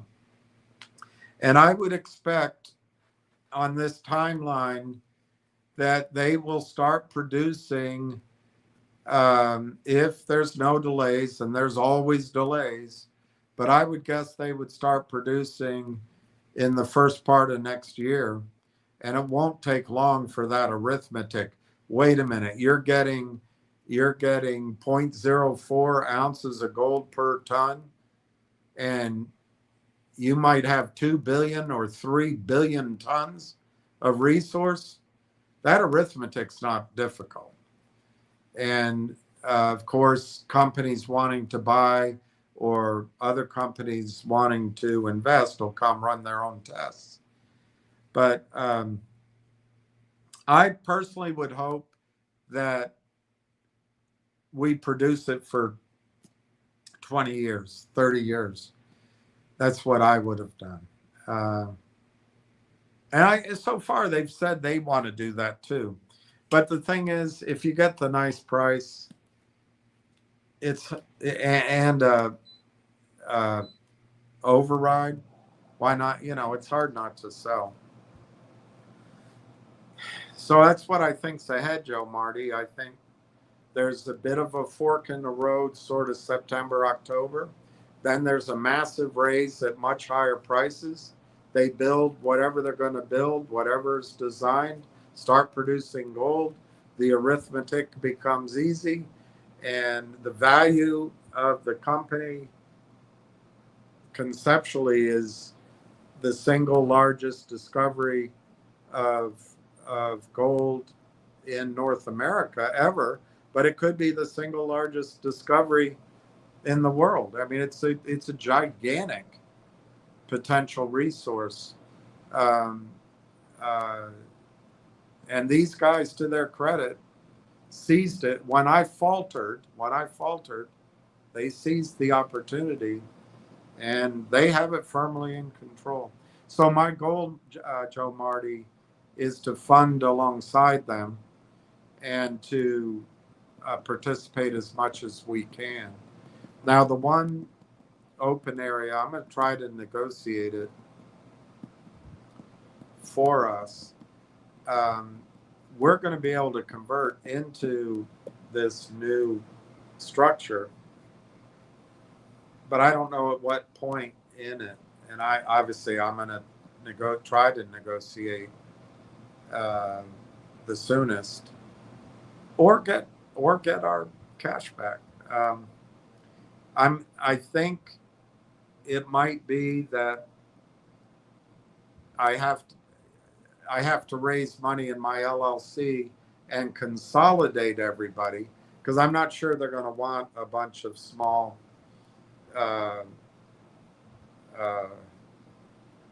small in the sense of compared. They're going to raise a ton of money, probably institutionally, if this works, and it's gonna do everything that I thought it would. I think it's going to be. It could be a lot of fun. I just want to make sure we're in there. We might have a smaller piece, but it'll still be fun.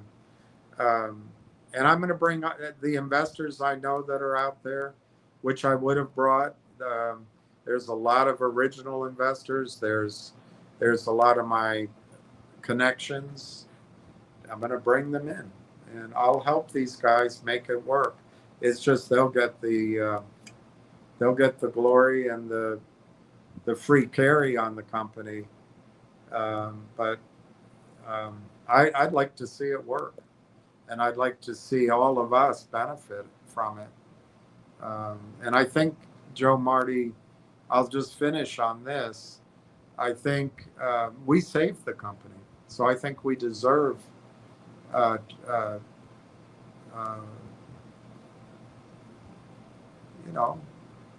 not unfair treatment to other people, but I think we deserve some consideration for that in this. I'm not talking about financial consideration. I'm talking about some benefit, maybe. The other thing is, this note that we got into is the vehicle that's allowing us to transition, and so we're very fortunate in that. I'm excited about it, and let's keep going. Ward Richardson, William Soundhound will be the connection between mankind and AI.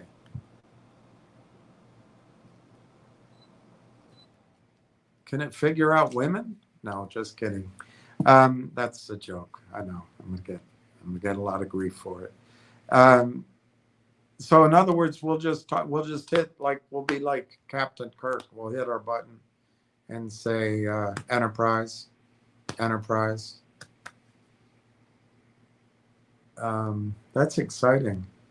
Unknown Stuntman.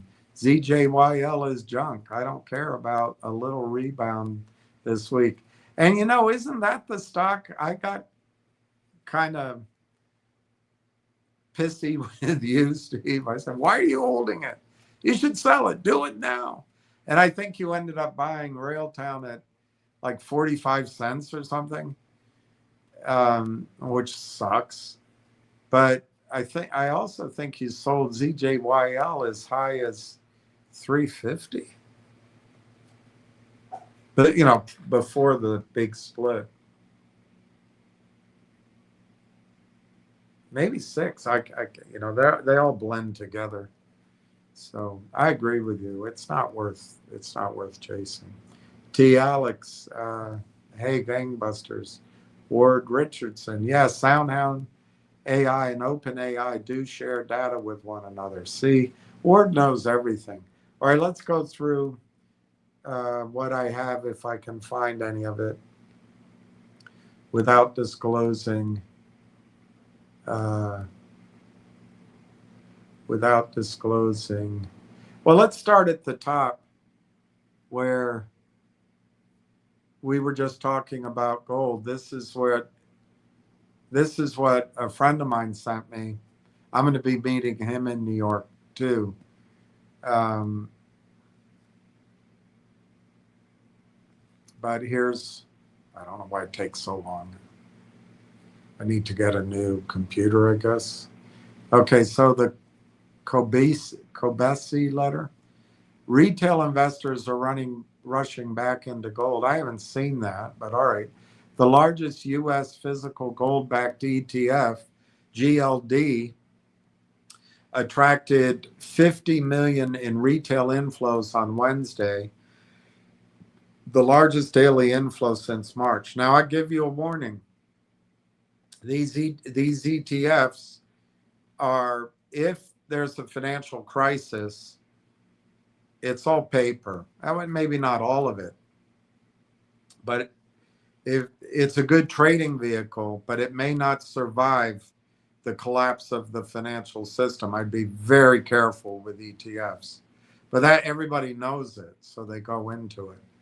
Anyway, 50 million in retail inflows on Wednesday. Wow, that's a lot. This was twice the previous largest daily inflow recorded in early April. Overall, GLD attracted 600 million in inflows on Wednesday, the largest daily inflow since June 18th. So let's summarize it. So far in August, investors have added 1.4 billion into GLD, putting the ETF on track for its first monthly net inflow since February. Now, once it's netting inflow, you know what happens? They got to invest it somewhere. And they buy gold, or they say they do anyway. It's probably the source of a lot of the hypothecation of gold and paper gold. But they also buy the miners. And anyway, let's finish it. The investor appetite for gold is back. You can see the blue line. I didn't look at that chart, but it's breaking out here, whatever the chart means. But you can go to the Kobesi letter and read it. I don't even know what's on either axis. All right, there's a couple more from him. Barrick, and this will go to you, Joe Marty. Barrick Mining has settled a long-standing dispute with rival Newmont over their Nevada operations, securing a $1.9 $1.5 billion cash payout and paving the way for Barrick to publicly list its North American gold assets. That Barrick has assets around the world, and I think they're still in South Africa, but they also, I think, had a lot of debt. The deal resolves governance disputes stemming from the 2019, there it is, Nevada gold mines, the 2019 creation of the Nevada Gold Mines joint venture, which the two mining majors established after Barrick dropped an $18 billion hostile takeover bid for Newmont. So at the time, Newmont didn't think 18 billion was enough. They created the joint venture, and like all marriages, they end in divorce. With the settlement behind them, Barrick can now move forward with an IPO of its gold portfolio. Barrick's board approved plans to list a minority stake in its flagship gold assets in February, clearing the way to bundle its prime assets into a standalone company holding nearly 100 million ounces of gold. You see that? Believe it or not, Joe Marty, the company you're in, we're about to get crammed down massively and left behind. And I'm sorry about that. My investor, I don't think intentionally, I don't think it was any ill will. It just was not able to perform. And I remained loyal to him, which in retrospect, I'm wondering, why didn't I just go? But it might, God has a strange way. This might be a better direction. Might be a smaller piece of a bigger pie, but it may be good to have the backing of a battery of SEC attorneys and private equity brains and structuring, and then bigger funding. But they're not doing anything that I haven't worked on for years, so I think I can add a lot to it too, and I will. You can't be greedy. Point is, though, Joe Marty, I think we've got 100 million ounces or more. So this will be an interesting IPO to watch.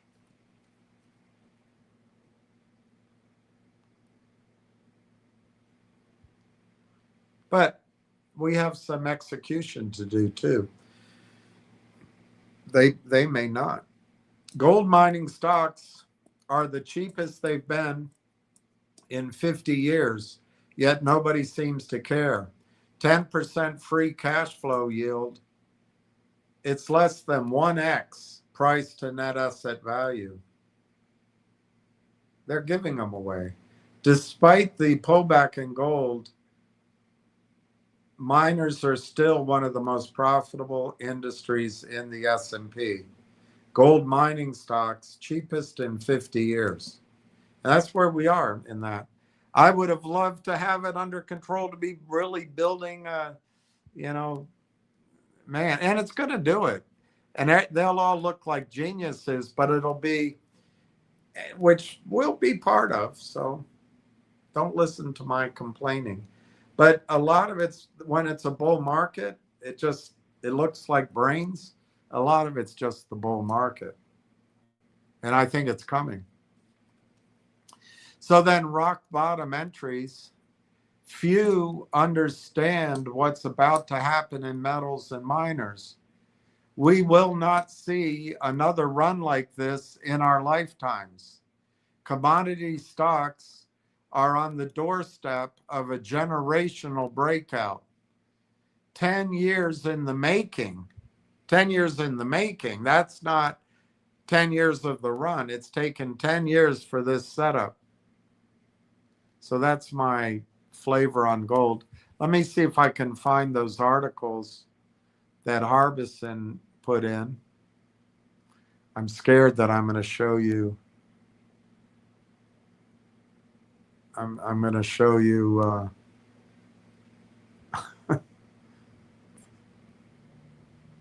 trip itineraries and other stupid things. But let me see what I got here. Yeah, let's go with Harbison's. I think these are they.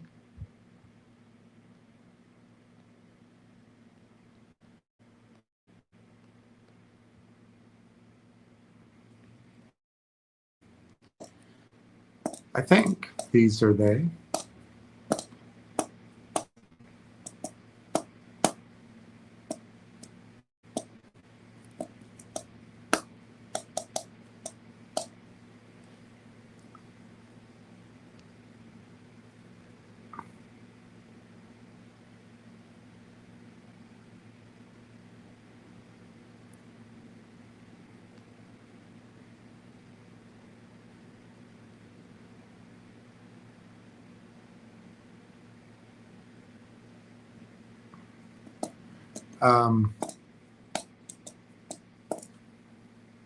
All right, so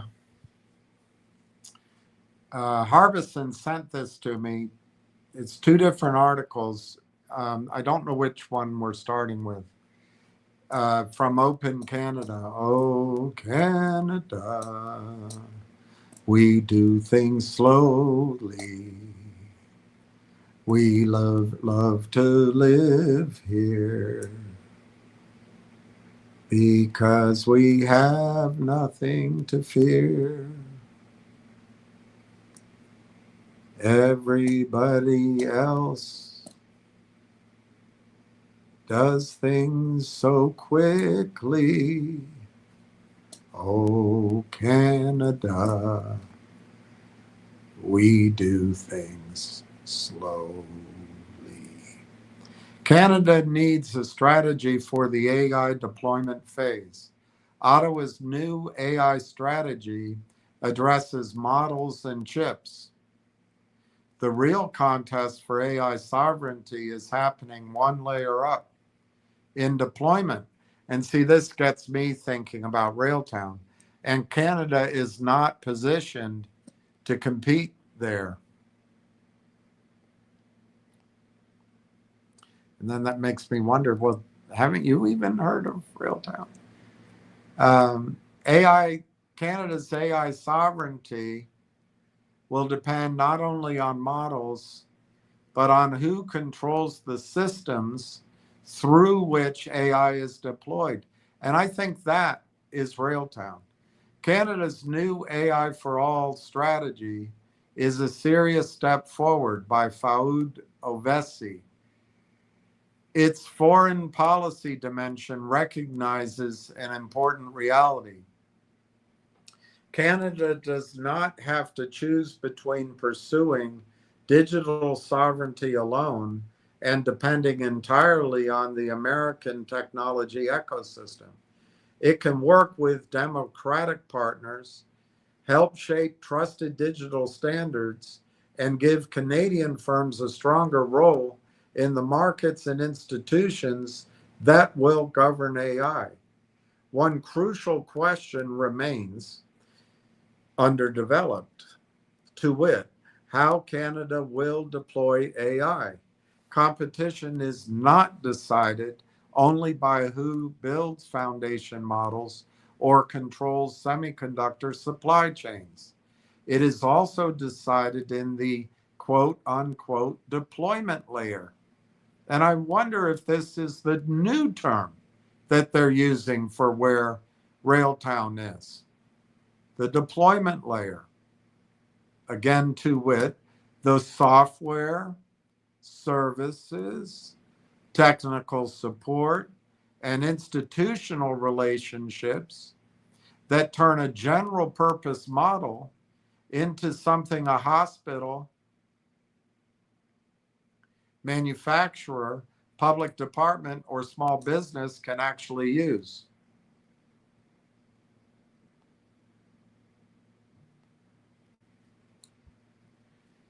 In this emerging phase, quote, open options are increasingly important for firms and states without an established foothold in AI.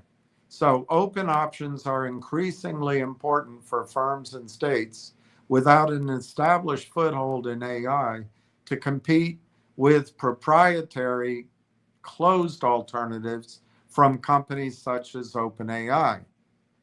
This strategy has given their models and infrastructure a global head start at the deployment layer. Today, open source solutions such as Alibaba's Qwen, I don't know how you say it, Qwen. Anyway, Qwen, I wonder what it means. Let me see what it means. Qwen in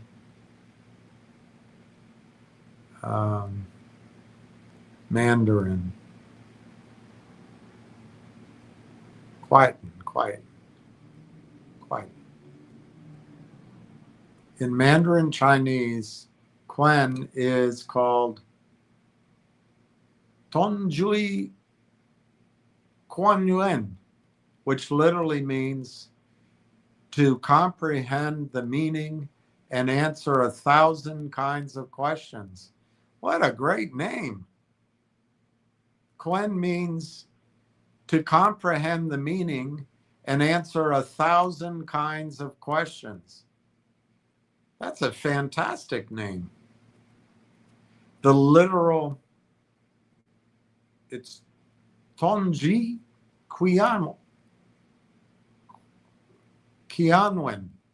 Literal translation, to understand meanings, ask 1,000 questions. Pronunciation, Tongyi Xianwen. Tongyi Xianwen. Created by Alibaba. Anyway, let's get going. Open source solutions such as Alibaba's Qwen from China challenge the dominance of proprietary US models. Their strategy is similar to Google's approach with Android against Apple's smartphone dominance. So Google's approach was secure a foothold in the market with an open foundation, then capture value through productivity, services, and integration layers built on top of it. Many digital economies caught in a state of underdevelopment relative to the United States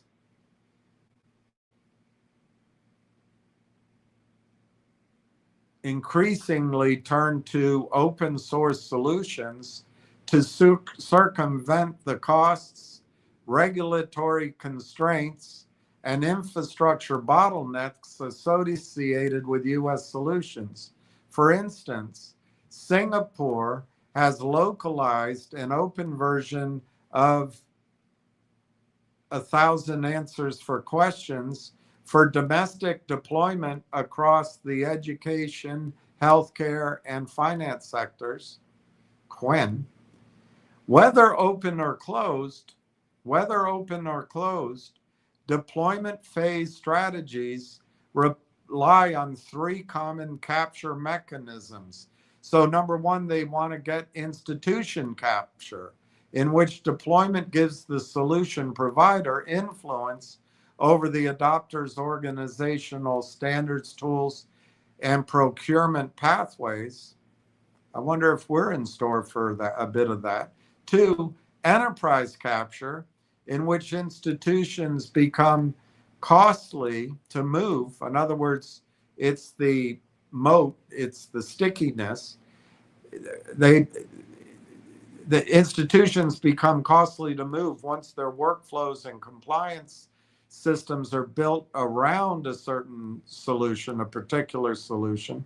That definitely describes Railtown. And 3, value capture, in which open systems create paid dependencies through hosting, support, and integration at scale. That sounds like a pimp. Anyway, I think we qualify in all three of those. Open solutions are particularly adept at incentivizing initial adoption while capturing value over the long term.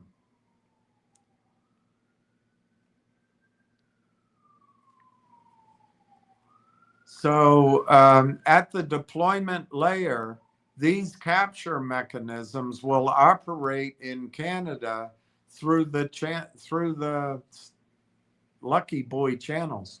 Some Canadian firms and institutions will opt for the proprietary procurement path, whilst others will choose open source alternatives. For example, Alberta Health Services has deployed Jenkins, an open source AI scribe for emergency physicians, while the federal Canada Health Infoway AI scribe program funds proprietary solutions for primary care clinicians. My opinion is Railtown is agnostic to any which way that's all done. They're the toll booths, the meter, the guardrails through which all of that flows. But wouldn't it be nice to get clarity so we'd know for sure? In all cases, dependency is mediated by a combination of models, toolkits, and infrastructure that enables the deployment of AI for task-specific applications. Canada is entering a market where American firms have mature deployment channels and Chinese alternatives are spreading through lower cost adoption pathways. Canada's new AI strategy includes a few measures to address these dynamics, but they are not coordinated to target the multipolar logic of competition in the AI deployment phase. The recommendations that follow begin with the premise that open source AI can support sovereignty only if Canadians can govern the layer surrounding its deployment. Do you see that? Canadians can govern the layers surrounding its deployment. Well, that's that whole sovereignty thing, and that's the whole anti-Mag 7, Mag 12, whatever. What if the rest of the world picks up? Well, I'll give you two thoughts. What if Canada, as it states in its policies, what if Canada is setting up a supercomputer, which is essentially all the data centers in Canada linked? And here goes my big dream, linked by conductor cloud, and they're the cops, they're the anti-hallucination, anti-token runaway spending. They're also the toll booth and the meterers, and they're also the ones that allocate the electrons. They send them to and fro, just like the Joy Boys on radio. They send all the tokens and the agents, but they send some to Microsoft, some to Poland, and the rest, they go into this giant Canadian sovereign supercomputer. And no one has to know where all it goes. The interface is, of course, I'm dreaming, the conductor cloud. That's one thing. The other thing is, as Railtown, if Railtown is the critical piece in the interface at TELUS data centers and Buzz Hive data centers with the end users and all the sovereignty users, finance, hospitals, a collection of moose, and a collection of seals. Who knows? But as it's proven, maybe Europe does the same thing, or maybe the Saudis do it, and they white label Railtown's product. I don't know. Those are the two massive. I know they're massive. It may not be that big. It doesn't have to be that big to generate really wonderful returns, but let's keep going. Open and closed routes to deployment power. Anthropic's enterprise AI services company and OpenAI's deployment company both emulate Palantir's forward deployed engineered playbook by embedding engineers within client institutions to redesign workflows and AI. Well, a comment on that, that's exactly what Railtown's hiring of WSI implies. They're sending their salespeople, which I guess are engineers, because they don't really have a huge sales team, enterprise by enterprise, to work with WSI's introductions. And I think it's going to be massively successful. However, this strategy is available only to firms with the scale, regulatory standing, and enterprise relationships required to embed engineers at client sites. Few others in the global AI economy can emulate it. Industrial incumbents such as Siemens, Schneider, and Honeywell are integrating proprietary AI solutions into their entrenched customer bases, while global consultancies such as Accenture and Deloitte compete with big tech's forward deployed engineers by tailoring AI integration and management packages to client needs. It builds trust.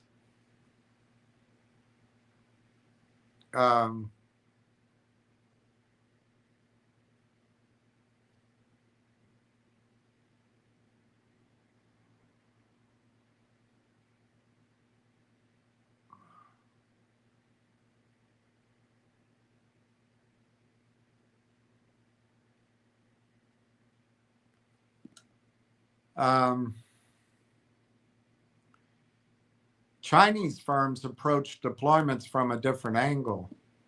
They often encounter market access barriers in sovereignty-conscious markets where regulatory compliance and data exposures raise concerns. Open source solutions can circumvent such objections because an adopter can host the solution on its own infrastructure and fine-tune it with its own data. For instance, the Indian Ministry of Electronics and Information Technology plans to host DeepSeek and other open source models on local servers. However, the open source business model is not unique to non-American firms. NVIDIA enjoys dominance in AI accelerator design, but it releases open models such as Alpamayo, a mixture of dog food and mayonnaise, family for autonomous driving. Autonomous driving. And hosts Naver's open models on its server architecture to power South Korea's sovereign AI infrastructure. Wow. I would say that AI is moving forward.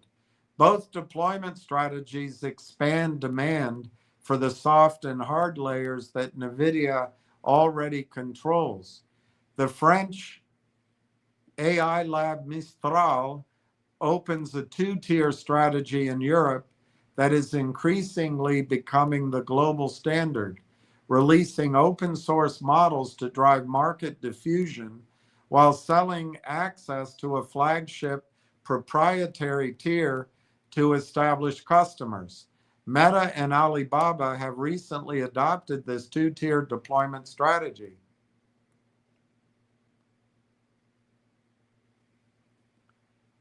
Canada's digital sovereignty strategy lacks a deployment phase perspective.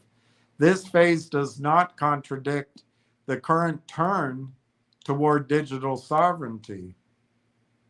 Rather, it explains its strategic logic. Middle powers and rising challengers increasingly treat digital sovereignty as a transitional prerequisite for preparing their economies and institutions for deployment. These strategies increasingly take the paradoxical form of open source releases by digital sovereignty players such as China and France, because they must both protect and expand their AI champions. Canada's new AI strategy does not treat digital sovereignty in this transitional sense. The Trump administration's AI action plan leaves no doubt about the role allies such as Canada must play in America's deployment strategy.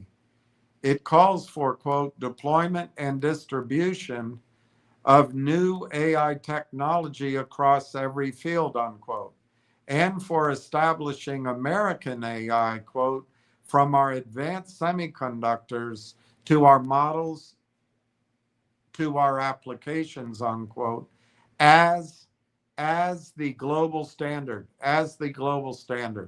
Canada's new AI strategy risks seeding, and not spreading seed, but letting go of CED, not SEED, seeding the enterprise deployment layer to proprietary American or open source Chinese solutions.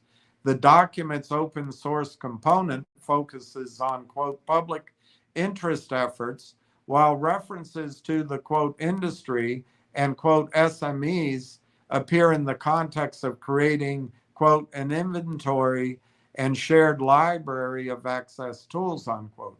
The EU open source strategy, released just before Canada's, provides a more robust answer to the deployment layer. Is that where we are, the deployment layer? Canada is therefore exposed to institutional value or enterprise capture in three ways. At the high-end enterprise layer, banks, factories, and public departments face capture through closed American solutions.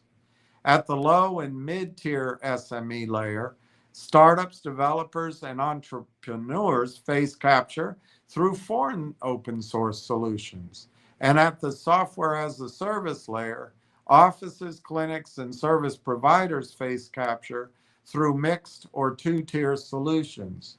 Existing measures, such as the federal device restriction on DeepSeek, address only a narrow cross-section of the open source deployment layer. The broader spectrum of AI deployment, where most Canadian AI adoption will take place, the broader spectrum of AI deployment, where most AI adoption will take place, remains unaddressed.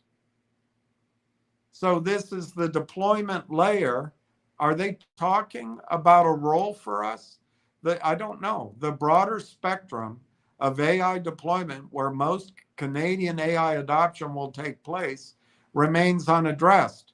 For Canadian small and medium enterprises, for instance, low-cost models such as DeepSeek may narrow the cost gap with firms operating in lower wage markets while locking them into foreign deployment ecosystems. But what's happening here right now? Railtown is going out aggressively to land grab the SMEs. Remember, it's not just cost. What the COO or the CEO or the board are looking for, cost is one of them, no question. But it's also security and safety of their data, and it's redundancy of their data. But part and parcel of all that is the general frustration. Will you show me how it works? How can I make this work for my company so I can trust it? Is DeepSeek sending people in to build those relationships via WSI? Railtown started in July And it's not just Canada, of course, but they announced in July they're moving from R&D to this marketing, this service-led push. That's what Railtown's doing. Who are you going to trust?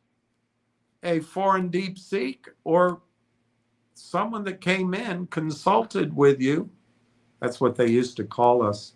It's consultative sales before they zeroed in on wealth management. It's all marketing. But anyway,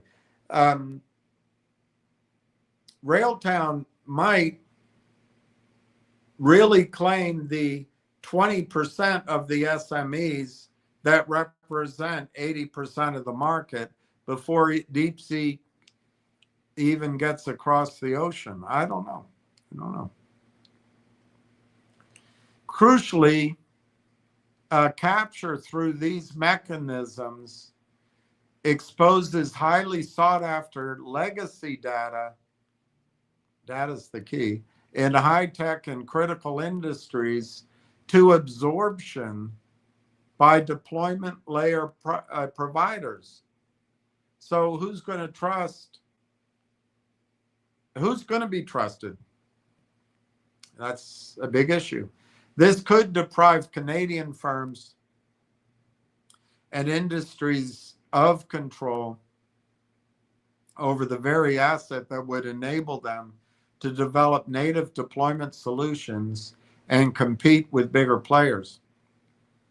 Additionally, the document's promise to champion Canadian solutions is not fully aligned with sovereign regulatory and infrastructure strategies adequate for open or closed AI deployment. A critical training inference divide runs through this gap. Training refers to the infrastructure used to build the AI model, while inference merely runs it. And I think Railtown straddles that with Railtrax and Conductor. Currently, but I wish we could have it shown.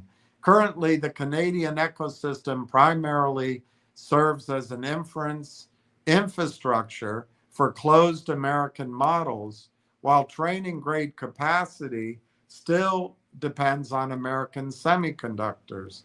This leaves Canadian developers of closed or open source solutions with little choice but to tie their software to closed American hardware, rely on foreign open model hosting, or absorb the exorbitant costs of adopting both. What if you can adopt Conductor and it routes your traffic? It's agnostic, remember, wherever's best for your firm.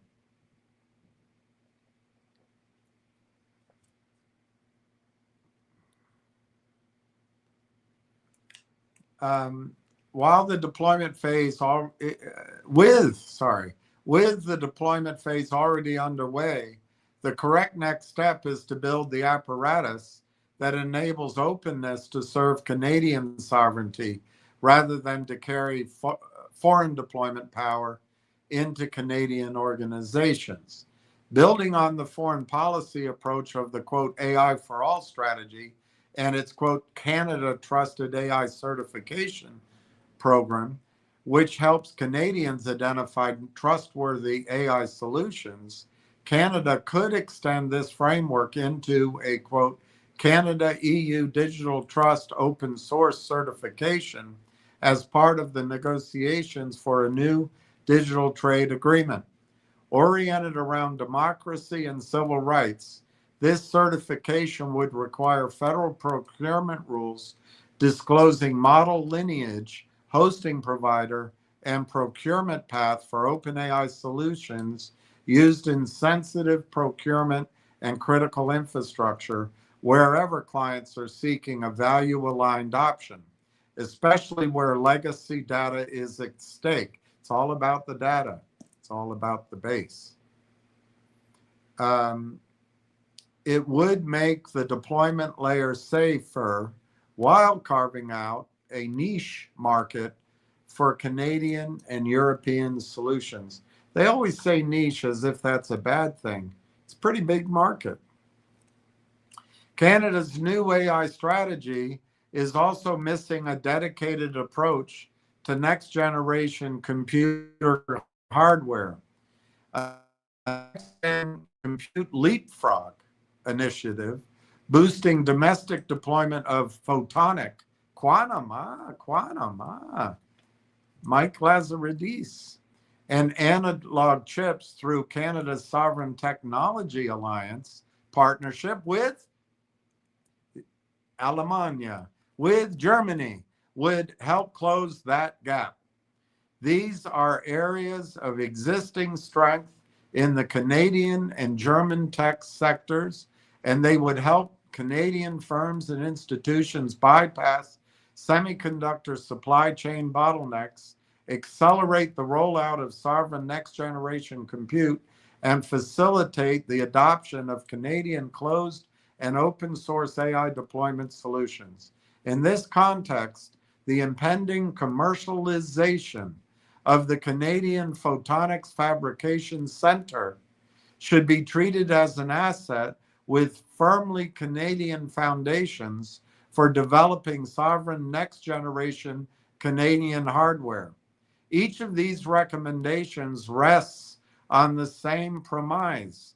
Canada cannot out-deploy the established players, but Canada can shape the terms on which the deployment layer operates within Canadian firms and institutions by tailoring the open source path to their needs. Sovereign AI from the Digital Journal. Why Canada's Next Technology Challenge is Infrastructure by Dr. Tim Sandel. Doctor. Isn't that beautiful?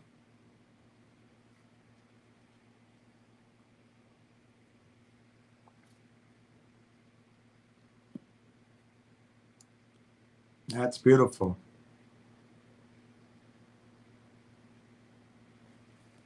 Much of the public conversation around AI still focuses on models, chatbots, funding rounds, and headline-grabbing breakthroughs. Yet, the next phase of AI competition may depend less on visible assets, power generation, GPU capacity, network infrastructure, cooling technologies, and or data center development. The countries that successfully integrate research excellence with large-scale domestic compute infrastructure are likely to enjoy a significant advantage in commercializing AI innovation. This includes Canada. Of course, it's written for Canada. And I think the key here is to remember all the Canadian funding and the link ups, and remember digital. It may be that rail towns, in and around this discussion. Canada has earned a global reputation as an artificial intelligence powerhouse. The country helped pioneer modern machine learning through the work of researchers such as Geoffrey Hinton and Yoshua Bengio, while institutions like the University of Toronto, the Vector Institution, Mila, and the University of Waterloo continued to produce world-class AI talent. Yet, as the global AI race accelerates, new reality is emerging. Talent alone is no longer enough.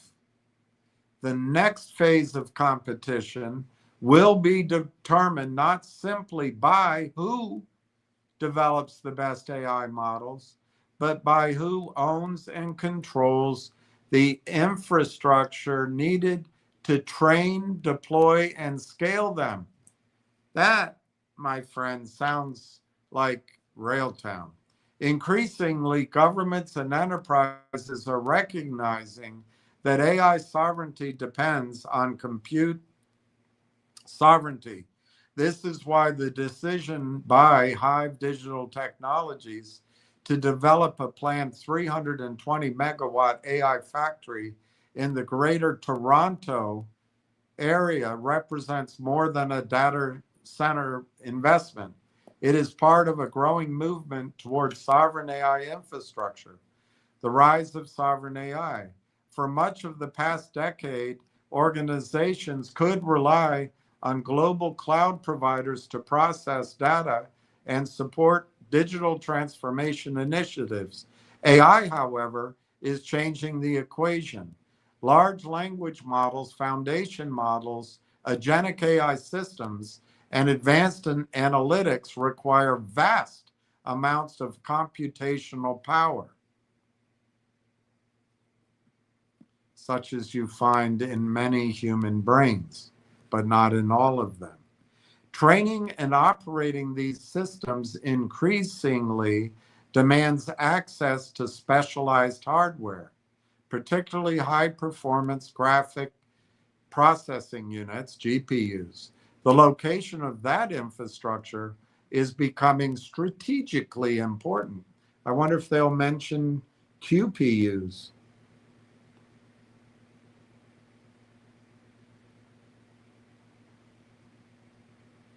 Or I wonder if they'll mention your P's and Q's. For sectors such as healthcare, finance, defense, life sciences, and public administration, data centers are no longer theoretical. Organizations increasingly want assurance that both their data and AI workloads remain within national borders. As a result, sovereign AI has become a strategic priority across Europe, Asia, and North America. It's not a niche. The concept goes beyond software. It encompasses domestically controlled compute resources, secure data storage, trusted supply chains, and national digital resilience. Canada has helped invent many of the technologies underpinning today's AI revolution. Canadian universities consistently rank among the world's leading centers for AI research. Canadian startups continue to attract global investment, while companies such as Cohere, Huobi, and Xanadu demonstrate the company's innovation potential. However, critics have increasingly pointed to a mismatch between Canada's research leadership and its compute capacity. Many Canadian organizations continue to rely heavily on infrastructure located outside the country, particularly in the United States.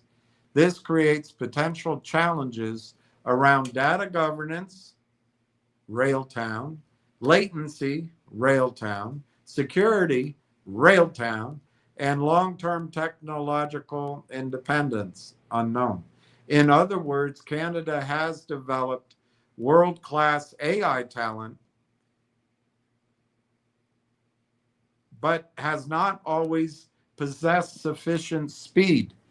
Now, a sufficient domestic infrastructure to fully capitalize on it.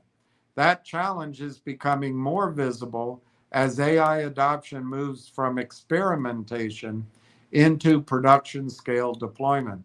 Against this backdrop, Hive Digital Technologies has unveiled plans for what could become one of Canada's largest AI-focused infrastructure projects. Through its subsidiary, Buzz High Performance Computing, Hive is developing plans for an industrial-scale AI facility within the Greater Toronto Area, supported by approximately 320 megawatts of utility capacity. The site is expected to support more than 100,000 GPUs, that's a lot, at full build-out, creating a major hub for AI training and inference. And this isn't a bunch of people flying in for a conference. This is agents, agentic AI. This is what Railtown does, train and infer layer, the training and inference layer. So do a lot of people, I suppose, would be the argument. The project is strategically located within the Toronto Waterloo Innovation Corridor, one of Canada's most significant technology regions. Positioned between the University of Toronto ecosystem, the Vector Institute, and Waterloo's engineering talent base, the facility sits at the intersection of research excellence, enterprise demand, venture capital, startup innovation, and Hollywood and Vine. According to Hive, the facility is intended to support enterprise, research, and public sector AI applications while providing domestic compute resources capable of supporting large-scale Canadian AI development. So compute as a strategic asset. The idea that compute infrastructure could become a national strategic asset may have seemed unusual only a few years ago. AI models, and that's only a few years ago, is when Corey, Marwan, Dr. Elliott, Holtham, and the other gentleman, O'Neill, had the vision to found the company. And it's because they needed to raise capital, and then OpenChatGPT came out, and so they didn't raise capital. It gives us this shot at buying this company in the public markets when they never took toxic financing, never.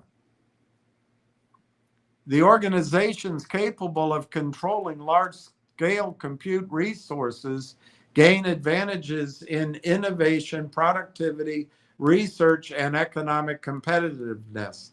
Countries that depend entirely on external infrastructure providers may find themselves constrained in how quickly they can develop and deploy advanced AI systems. This is relevant given the extraordinary demand for GPU-based computing resources. Access to advanced AI hardware has become one of the major bottlenecks facing companies seeking to build new AI products and services. The availability of domestic compute resources can therefore influence where companies choose to invest, scale operations, and commercialize technologies. The Toronto project is not an isolated initiative. Hive has increasingly positioned itself around a broader sovereign AI infrastructure strategy that spans multiple jurisdictions. What if Railtown's up in there? The company has emphasized secure and domestically controlled infrastructure across several markets, reflecting a wider trend in which nations seek greater ownership of digital infrastructure supporting critical workloads. The strategy mirrors developments occurring across Europe, where governments are investing heavily in regional cloud and AI infrastructure to reduce dependence on foreign hyperscale providers. Similar discussions are underway in Asia-Pacific jurisdictions as nations assess how AI infrastructure fits within broader economic and national security objectives. In this context, Canada's investment in sovereign compute capacity is not simply about supporting local startups. It is about ensuring Canadian organizations retain access to strategic infrastructure as AI becomes increasingly central to economic growth. All right, let's see your comments. And then it's 6 o'clock. Depending on where your comments go, I might show you some of Dr. Kaur's posts, but I also want to, if I can find it quickly, I want to show you a summary of what I found out about the improvement. The attorneys at ntrp demanded, I guess is the word, or it was mutual, I don't know, maybe it was cooperative, but they insisted, that might be a better word, on changes in the document, which are things any CEO could do. See, this is where I sometimes wonder, I wonder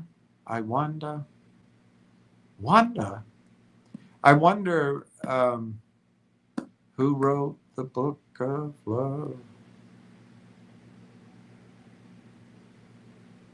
I just wonder if CEOs shouldn't bear responsibility for their signature. All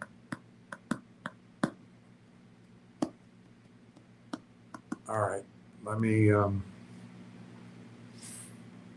going to go to your comments because I found your comments better than mine. Joe Marty, thanks for the answer. I'm just really curious if our notes will get crammed. No, let me finish your question. Joe Marty, I'm really curious if our notes will get crammed down or if they'll still be solid. But I know you need a lot of that, find a lot of that out so you will know more. Yeah, that's true. So here's how I see, Joe Marty, here's how I see the decision tree. And let's put a number on it. Let's put a number on it. Collectively, let's say in our two financings, which I might either be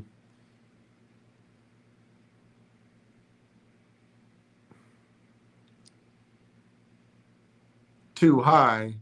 I don't think I'm too low. Or I'm right. Let's just say,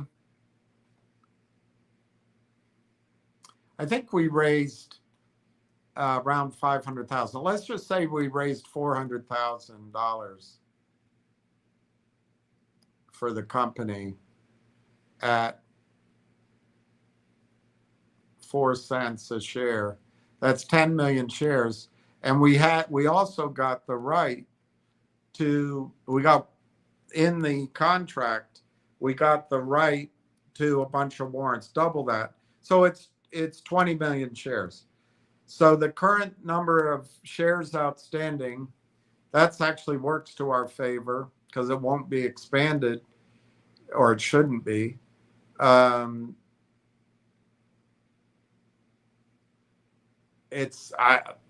think it's 400 million shares.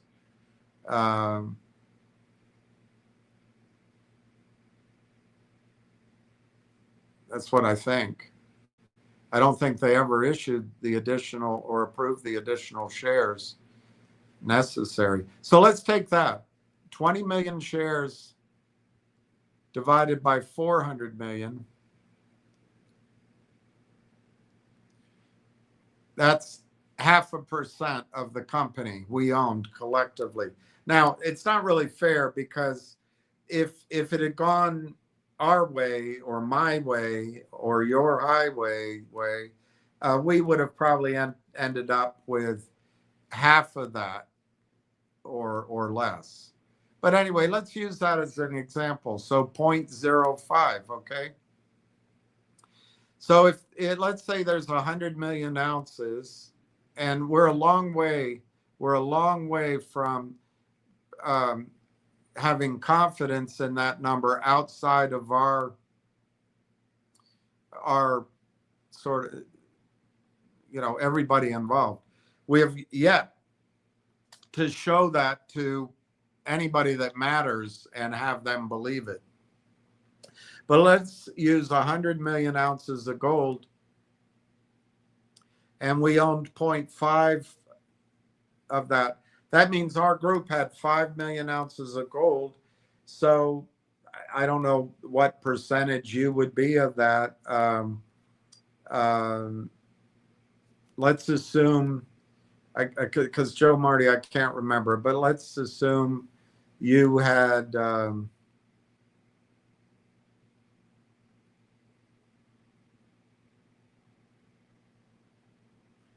500,000 shares of our 20 million shares.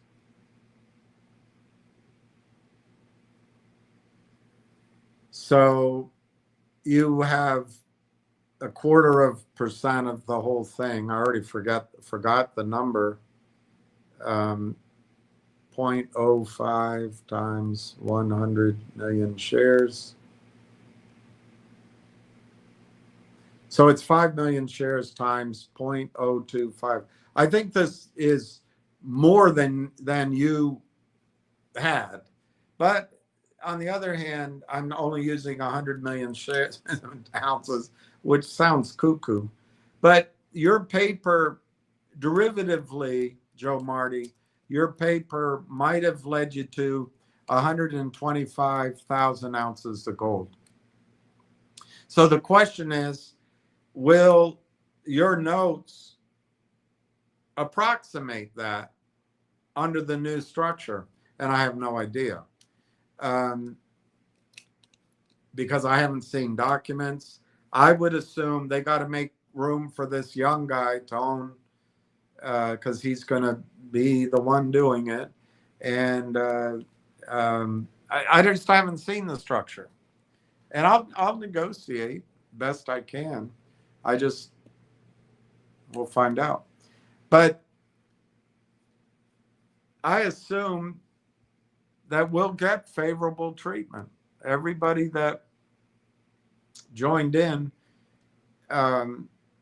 like these guys too, they did it too, by the way. But we saved the company, they saved the company. So I think we're kindred spirits. I think we pretty much have aligned interests. So I think it's going to work out. But the thing is, I don't know the answer. So where I think the divergence might come is if they need $3 million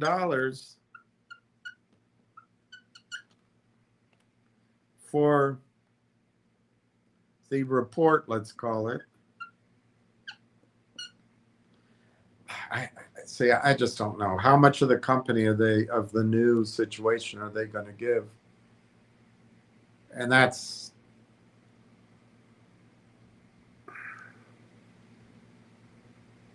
I would hope the money that comes in would get, a really large part of the new structure. But I don't know that answer. So I have to leave it vague because I just don't know. But if we call that valuation A,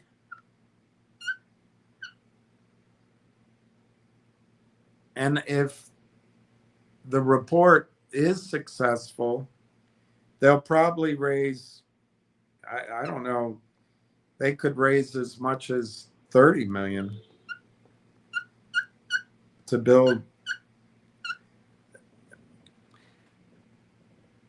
What I would think would make sense is to equip the pilot plant, build that out. I don't know what this process is going to cost, and then raise enough money to get the equity on project financing. I don't know, 30 million plus. So that would be at valuation B. I would say this valuation would be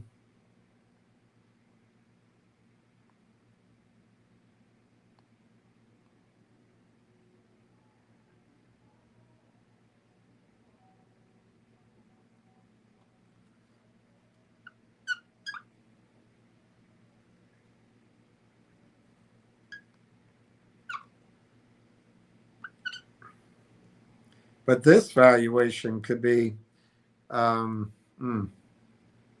It'd be based on the projected reserves and the excitement. Let's not use 100 million. Let's use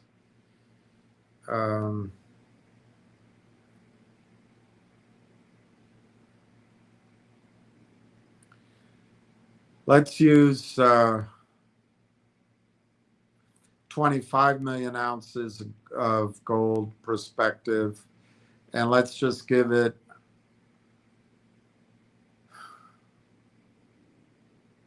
let's try $50 first.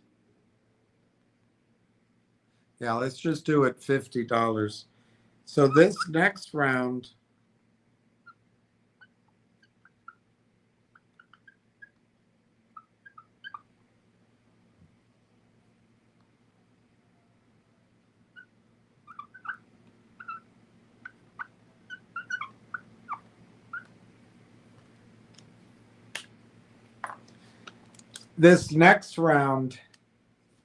would be maybe raising money at a valuation of $1 billion or more.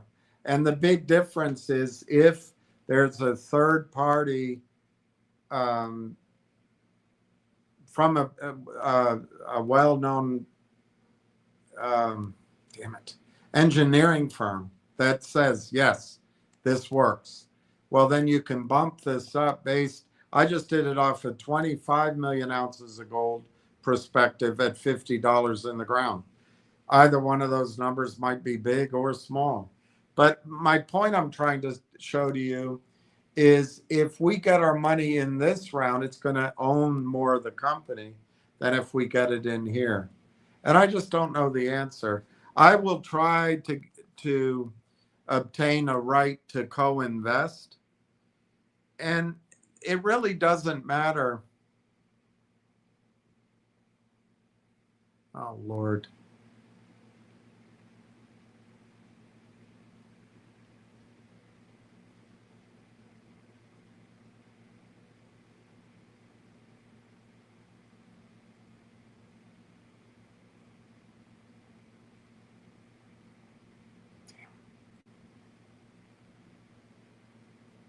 My flight's delayed tomorrow morning. I'm not sure I can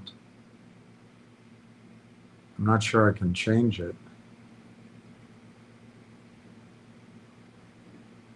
But I guess what matters is what the layover was. Let me just, can I just look? Otherwise, I'm going to have to hang up on you if I have to do this right now.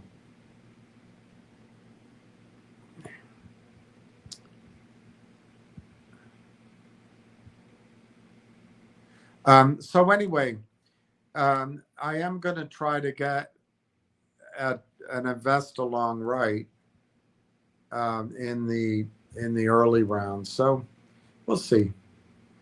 You're exactly right, Joe Marty. I have to find out.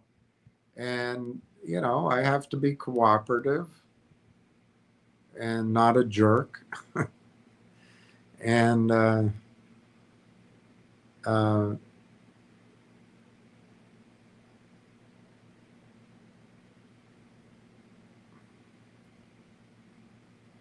right, let me see. Here's my itinerary, I guess. How much time do I have between the flights? 9:25. Damn, it's not going to work.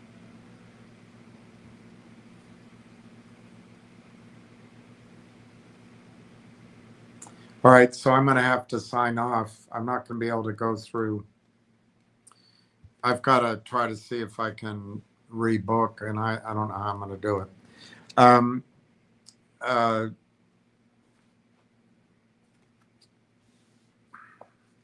Hopefully I can do it earlier.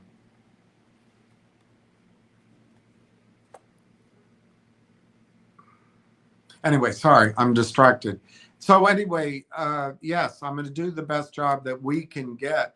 Now, the good news is if we can get in that earlier round, odds are, we have a better percentage. But look, the upside here is so big. We just we have to be happy to have an opportunity. Ward Richardson, hey Donna, is your husband still owning D-Wave? Donna, hello Ward, yes he is. Buckeye and PR. Hello William and RT crew. Ward Richardson, good, I'm glad to hear that. Ward is good at this stuff. It's a long-term investment. Donna M. Ward, he owns D-Wave, Tesla, NVIDIA, and Railtown, but not enough Railtown. That seems like an interesting portfolio. Ward Richardson. Donna, those 4 companies are going to do very well in the quantum industry. And I've looked into IONQ. They will be known as the pioneer of quantum computing. Wow. Well, anyway, let me save the discussion of, well, let me just look quickly. If it's quick, I'll show it to you.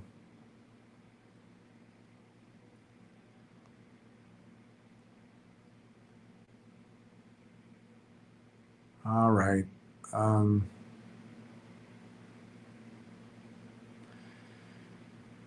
right. I'm gonna keep going because I feel like I've got to give you something on fngr and on next trip. How can I do this? Nightmare. Nightmare, nightmare, nightmare, nightmare.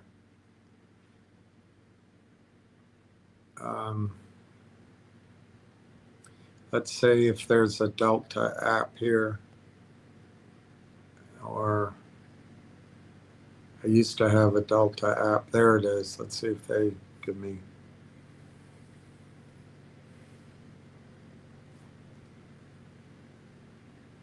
All right, log in.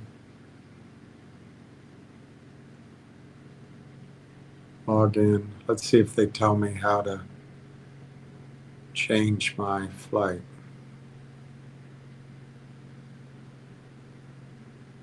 Or just deal with it, I guess. Very welcoming. That's nice. I just want to see how to do it. I won't take your time. I just want to see if there's a process. And I'll go through this. Flight status. Okay, let's go with that. Tomorrow.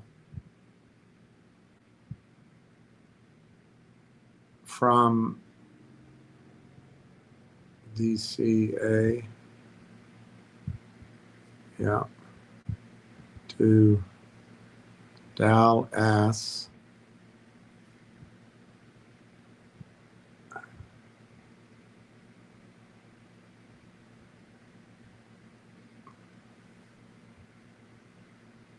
Okay, while it's doing that, I'll show you. Okay, here it is. So it was going to land.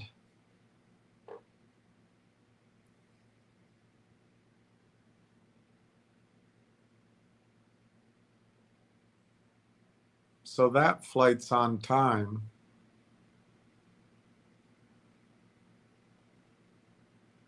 It says it's on time.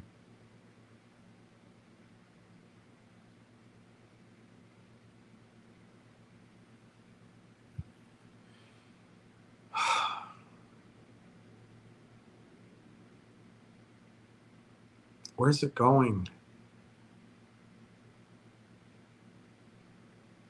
Oh, it's not my flight. That's not my flight. That is not my vault.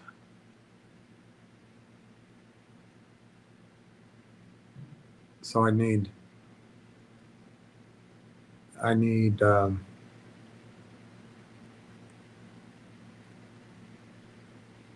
Need to go back to my email, get my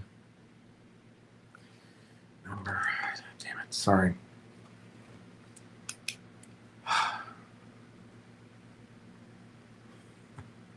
I did this all with miles, so it's got to be the most inflexible ticket. It's just your nightmare. Why wouldn't the app just know how my flight? All right, let's go back. Search by.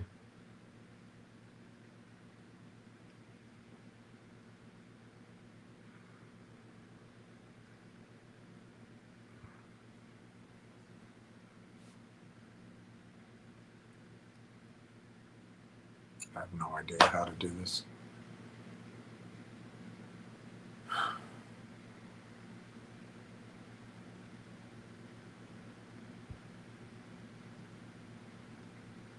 Trips. Your delayed flight may cause a misconnection. Visit our trip support. Go to trip support. Yeah, I land after the other one. Okay. Find alternative flights.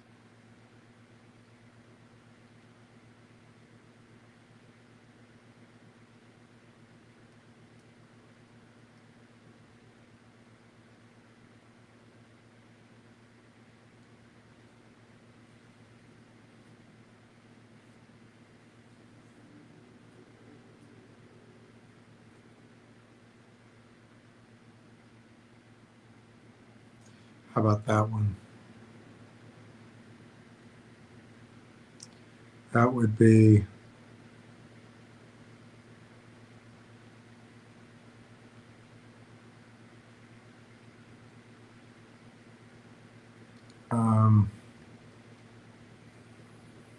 do I want to do that?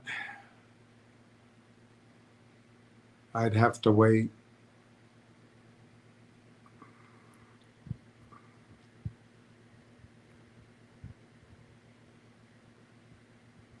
Can I pull the trigger on that one?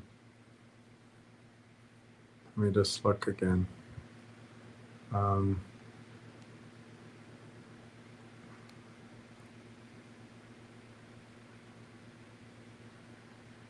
Yes, I can do that. I'll do that one. Confirm. Wednesday, loading.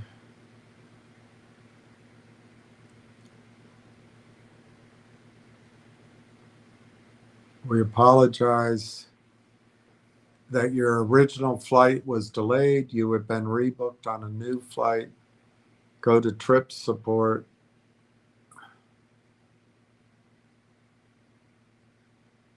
Oh my Lord. I know you're sorry. I'm sorry that I ever heard of Delta. View nude boarding pass. I'm going to sit next to the turlet. I'm sure you got me seated right next to, I bet I'll be seated next to a feminist and I'll have to listen to the patriarchy for the rest of the flight. That would serve me right, wouldn't it? I think it would serve me right. I think I'll move over there.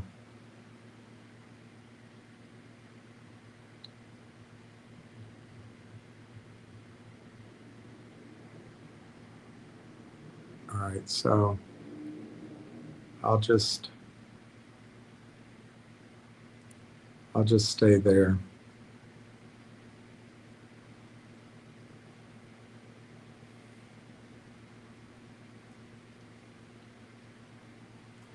It's easy. Thank you for letting me do it.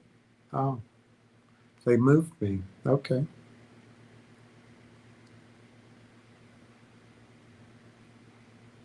I always like sitting in the window, but there's a problem. drink too much coffee, drink too much water. Oh my gosh, that one's horrible. That is backed by the turlet. But I'll deal with it. That's fine. That's life. Life in the fast lane.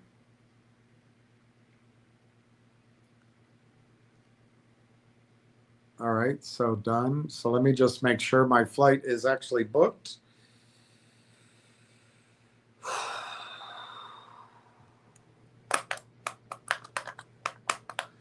Check in now. Okay, I want to make sure I'm actually have a flight. I could upgrade to comfort. I don't have the money. Extra leg room. Earlier boarding. Nope, I'm going to save the money. I don't have the money. How many bags? How many bags are you checking? No. Continue. Do I have flammables? My temper is flammable. Batteries, it's run down. I don't have any of those. No aerosols.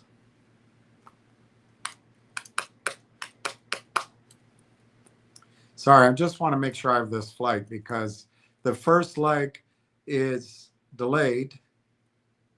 So I'll miss the connection. Oh my God. Oh my gosh. Oh my gosh.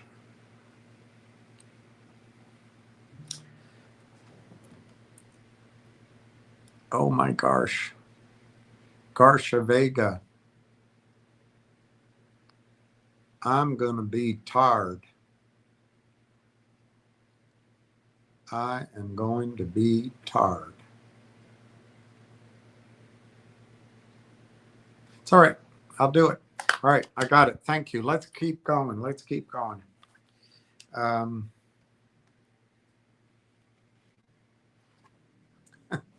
I've got to get to the airport at 5 a.m., maybe 4:30.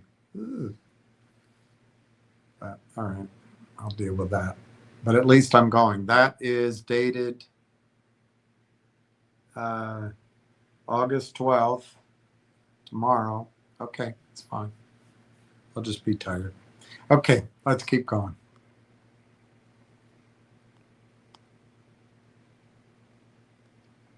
Donna M. Ward, I just added it to my stock list, watch list. Ward Richardson.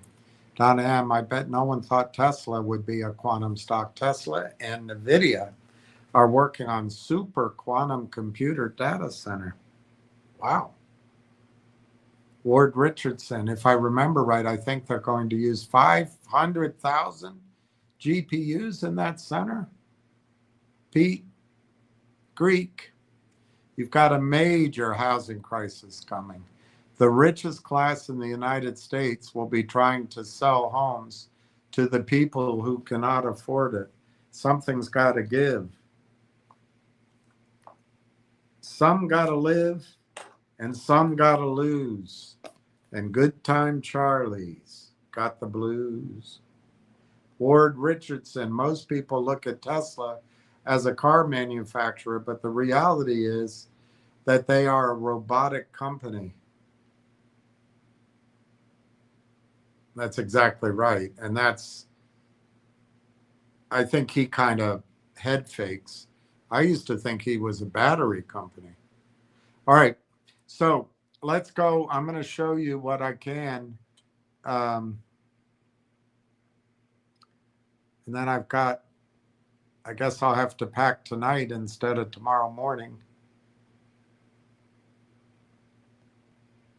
Because I've got to get away. I've got to.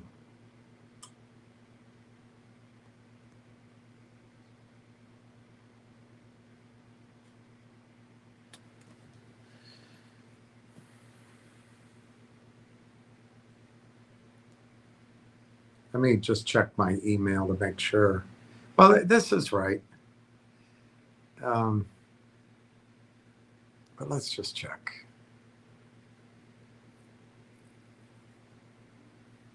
It just scares me that I'm going to not make this flight.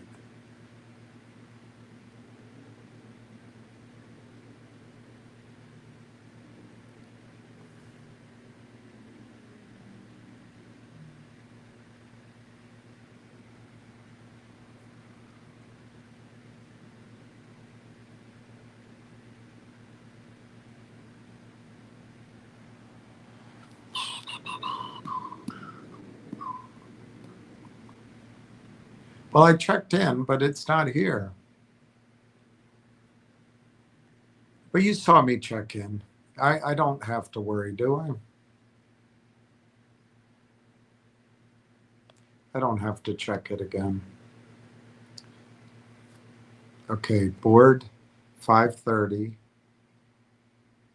6:10 a.m. flight.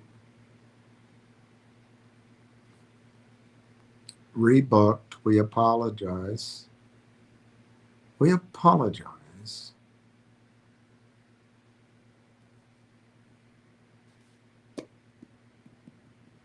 Trip, like, that's what I want. Trip details, just to make sure. Email or text me. No thanks. View boarding pass. That's what I want. Okay, there's it. So I have a boarding pass. I take off. All right. I just don't see the other flight.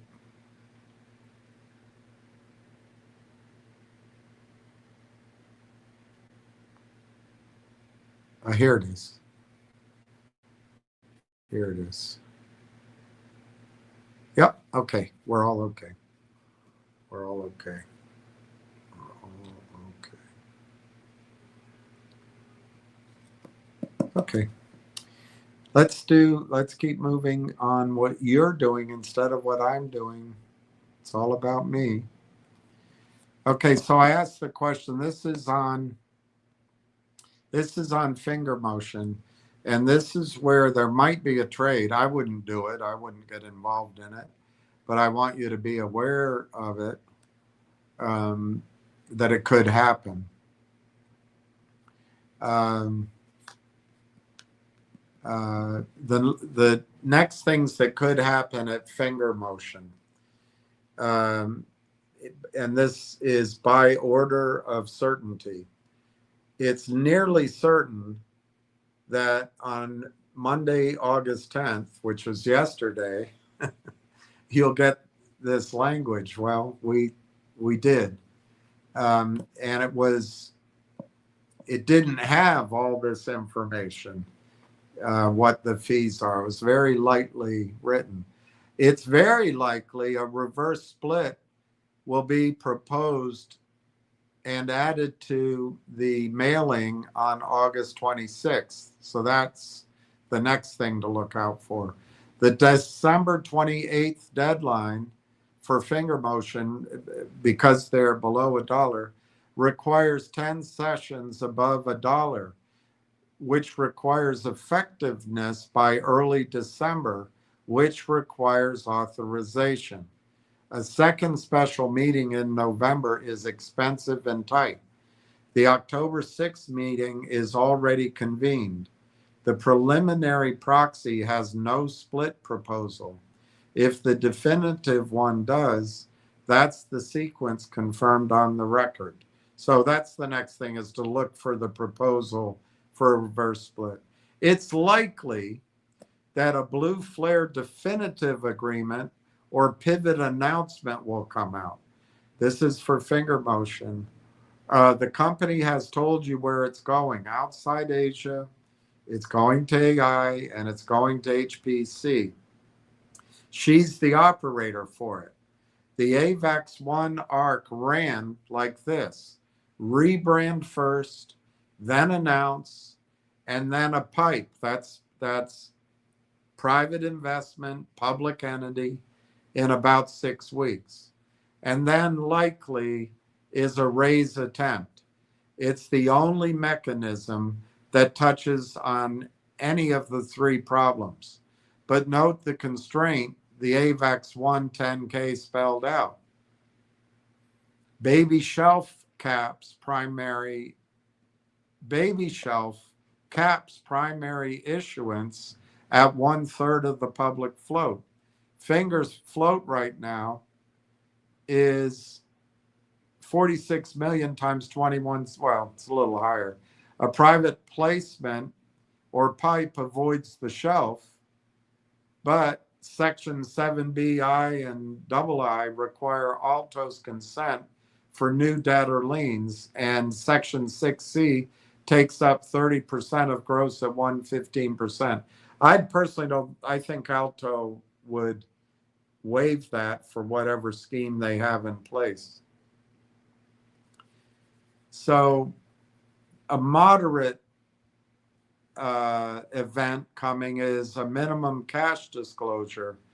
They have this, as of May 1, they have 987,000 in cash and a 780,000 operating burn.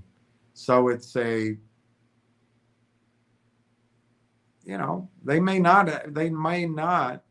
have that 987, obviously, but they may also not meet the $500,000 floor under Section 7CI.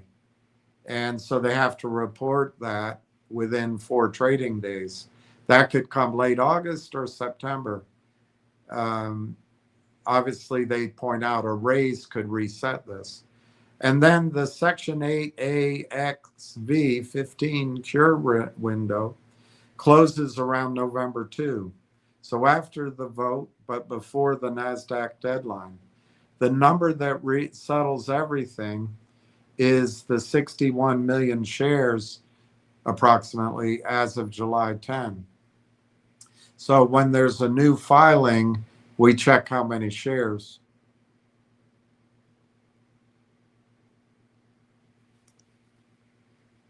So I asked some questions. Can the receivable, my question was the $40 million that are in receivables in China, could they just it's not repatriate, but in our sense, bring it over here? Can the receivable be collected? The counterparties are Chinese telecom carriers and their channel partners. These aren't deadbeats. They're state-linked entities. The 2.248 million allowance against 47.2 million gross implies that management thinks 95% of this receivable is good. The problem isn't creditworthiness. It's that the balance grew to roughly 2 years of peak revenue, while revenue collapsed 94%, which means collection cycles stretched from months to years.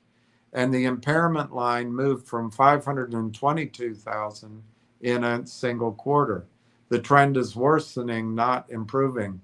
I have to admit, I don't know the details of that. I guess what it means is those receivables are not collectible on an immediate time frame, but they are good to roll over for new minutes. That's how I assume it. Can the cash leave China? This is the actual wall, and it's not about willingness. It's the SAFE regime, the BPOC's cross-border framework, and the VIE structure. The S1 flags for cash transfer risks. Repatriating operating cash requires the onshore entity to declare a dividend, which requires audited annual accounts, statutory reserve funding, 10% of after-tax profit until reserves hit 50% of registered capital. Wow. Tax clearance and safe registration. A company reporting net losses generally cannot declare dividends. There are no distributable profits to distribute. That's not a delay, it's a structural bar. So the workaround, service fees, royalties, intercompany loans under cross-border lending quotas are real but small, taxed, and slow. You don't move 45 million that way in a year from China. So it may not be available in time to solve the crunch they're on, but I thought it was a possibility. Could they sell it instead? This version isn't crazy, and it's what I would actually watch for. So they didn't think my question was crazy. Chinese receivable factoring exists. Okay, you know what that means when you factor receivables, that you sell it to an intermediary at a discount and you get your cash right away and they get a nice return. And it's how a company in this position would monetize without repatriating. But the haircuts on aged, concentrated, non-recourse paper of this vintage are severe. So you'd get cents on the dollar, not dollars on the dollar. So that's a negative. And here's the catch that closes the loop. 7B, Section 7B restricts liens and asset dispositions, and a factoring facility is both. Yeah, unless you get Alto's consent. If you would need, it would need Alto's consent, and Section 8A 8 makes deposing of more than 33% of assets in an makes that an event of default outright if you do it. So the receivable is most of the balance sheet. I think Alto might go along if they're part of the plan. Anyway, so the timeline, if everything went right, to deconsolidate or restructure the variable investment entity would take 6 to 12 months minimum with PRC regulatory review. To negotiate a factoring or assignment of the receivables, 3 to 6 months, safe registration and tax clearance on any repatriation, 3 to 9 months, new PRC audit for the restructured entity, many months more. So it's 12 to 24 months on a good path. The finger motion note matures May 13th, 2027, 21 months out. NASDAQ's deadline is December 28, 2026, 5 months out. So it's plausible as a multi-year corporate strategy. It's not plausible as a solution to either deadline. And the December one is a binding constraint because there's no cure period available after a reverse split. So the bottom line, if Finger walks away from the China business, that was my question, the $45 million receivable doesn't come with it. It stays where it was earned in the entity that earned it, subject to the regime that governs it. A U.S.-facing AI compute shell run from West Palm Beach has no mechanism to reach it, which means the pivot and the receivable are alternatives, not a package. The pivot's cost is the receivable, and you leave the asset behind to chase the story. The only large asset on the balance sheet is the one thing a strategic pivot away from China guarantees you can't use. So watch out for the things we discussed. I asked, can you pump it up or can you drive the price of the stock up to $1 for 10 days? And, anyway, I asked some questions. 4 questions. Can enthusiasm cure the deficiency? Yes, mechanically. NASDAQ doesn't care why the bid is above $1, only that it closes there for 10 consecutive business days. AVAX 1 did exactly this. It gave a deficiency notice compliance deadline July 6th. It regained compliance, announced July 9th. No reverse split disclosed in that window. But the arithmetic here is brutal. Finger is around 21 cents. Well, actually, it's 30 cents. Sustaining a dollar means holding a 376% gain for a full 2 weeks. So it's not spiking to that dollar. It's closing above a dollar for 10 sessions in a row. So announcement pops don't behave that way. AgriForce ran 220% intraday and gave most of it back. And the 7-day look back, I asked about this too, means that every day of that run to over a dollar prices Alto's conversion off the pre-run lows. A rally to a dollar from 21 cents hands Alto conversions near 19 cents while it sells into the dollar prices. Enthusiasm is the fuel for the grind. It's not an escape from it.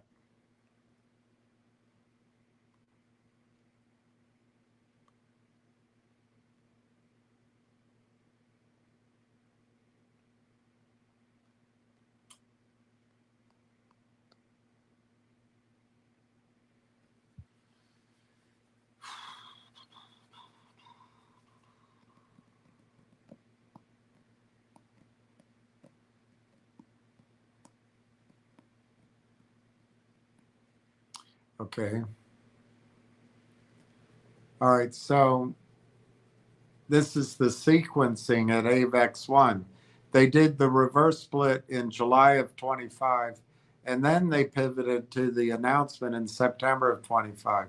The split came first, and the stock still ended at 65 cents and drew its own second deficiency. So what it meant to AgriForce holders, the number is worse. I asked that. What do shareholders end up with as a percentage of the new co? In other words, they're crammed down. The number is worse than the 3.5% I gave you, and it's all about the timing. On June 30, this is for AVEX1, on June 30, 25, the non-affiliate market value was 2.7 million. Shares were, as March 24, 26, 90 million. The November 5th offering issued 87 million shares plus pre-funded warrants for another 6 million. When you backed it all out, there was 3.1 million pre-existing shares. After the raise, which includes all this stock, that worked out to 3.2% of the company. So the sequence was a 1-for-9 reverse split, July 28, 25, an announcement September 22nd. The stock went from $2.41 to $7.71 intraday. The pipe closed November 5th at 236, below the pre-announcement price. The board was replaced wholesale except for one director, and by March 24, 26, it was a 65-cent stock. The pop was real. It lasts for weeks. New money was priced below where the stock traded before the announcement, and anyone who held from the September high lost 92% of their money. That's your answer on whether announcement enthusiasm serves the existing holder. So there may be a trade, but I wouldn't hold on into it. What about China and Blue Flare cooperating? Structurally awkward. Alberta gas-fired compute has no operational relationship to the People's Republic. Telecom top-up. But the deeper issue, a PRC entity participating in a Canadian data center would be an outbound direct investment requiring NDRC and FCOM approval plus SAFE registration, the same regime that blocks repatriation applied to a politically sensitive sector. And Canada's ICA National Security Review for Chinese linked investment in critical infrastructure. You'd be asking two governments for permission to do the thing that makes the pivot pointless. Because if the money can move, you didn't need the pivot. All right, I guess I get what you mean, I guess. The bridge, this is the only one. The fourth question finds the structure that survives. And it might happen. Take it seriously. The trade an investor would actually underwrite. If an investor put in 6 to 7 million, took out the Alto deal at 150%, and secured themselves against 45 million receivables and carried at 44.9 million net with a management impairment of only 4.8%. That impairment is 7 cents on the dollar of stated collateral. That's a great loan to value. I don't think they're saying that 7 million to 45 million is 7 cents. But anyway, that might be a strategy. Somebody comes in to rescue the company. Why it clears the obstacles that kills everything else. And this was my question. It was my idea. It doesn't require repatriation. The lender takes security over the receivable and waits or forecloses on shore and collects directly. It is the mechanism, not the obstacle. Alto's redemption right means a payoff is contractually available. Alto can be paid whether it wants to be or not. It removes Section 8 entirely. No key man clause, no consent, no October 6 dilution. It does buy the runway for the pivot without the pivot funding the lender. So a big investor might have a path to come in, but it probably doesn't happen, it says here, for 4 reasons, and each one stands on its own. The lien. The contract bars a new lien without the agent's consent. I don't find that a big issue because they would be bought out. So how can they object anymore? Alto already has the first lien, so Alto must consent to its own subordination and takeout.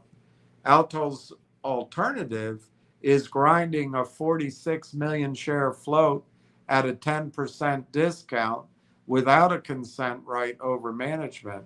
It has no reason to say yes at 115% when converting the stock and selling is much better economics. I see why. Okay, perfection. A U.S. or offshore lender securing PRC receivables held inside of a Chinese company faces hard enforcement questions.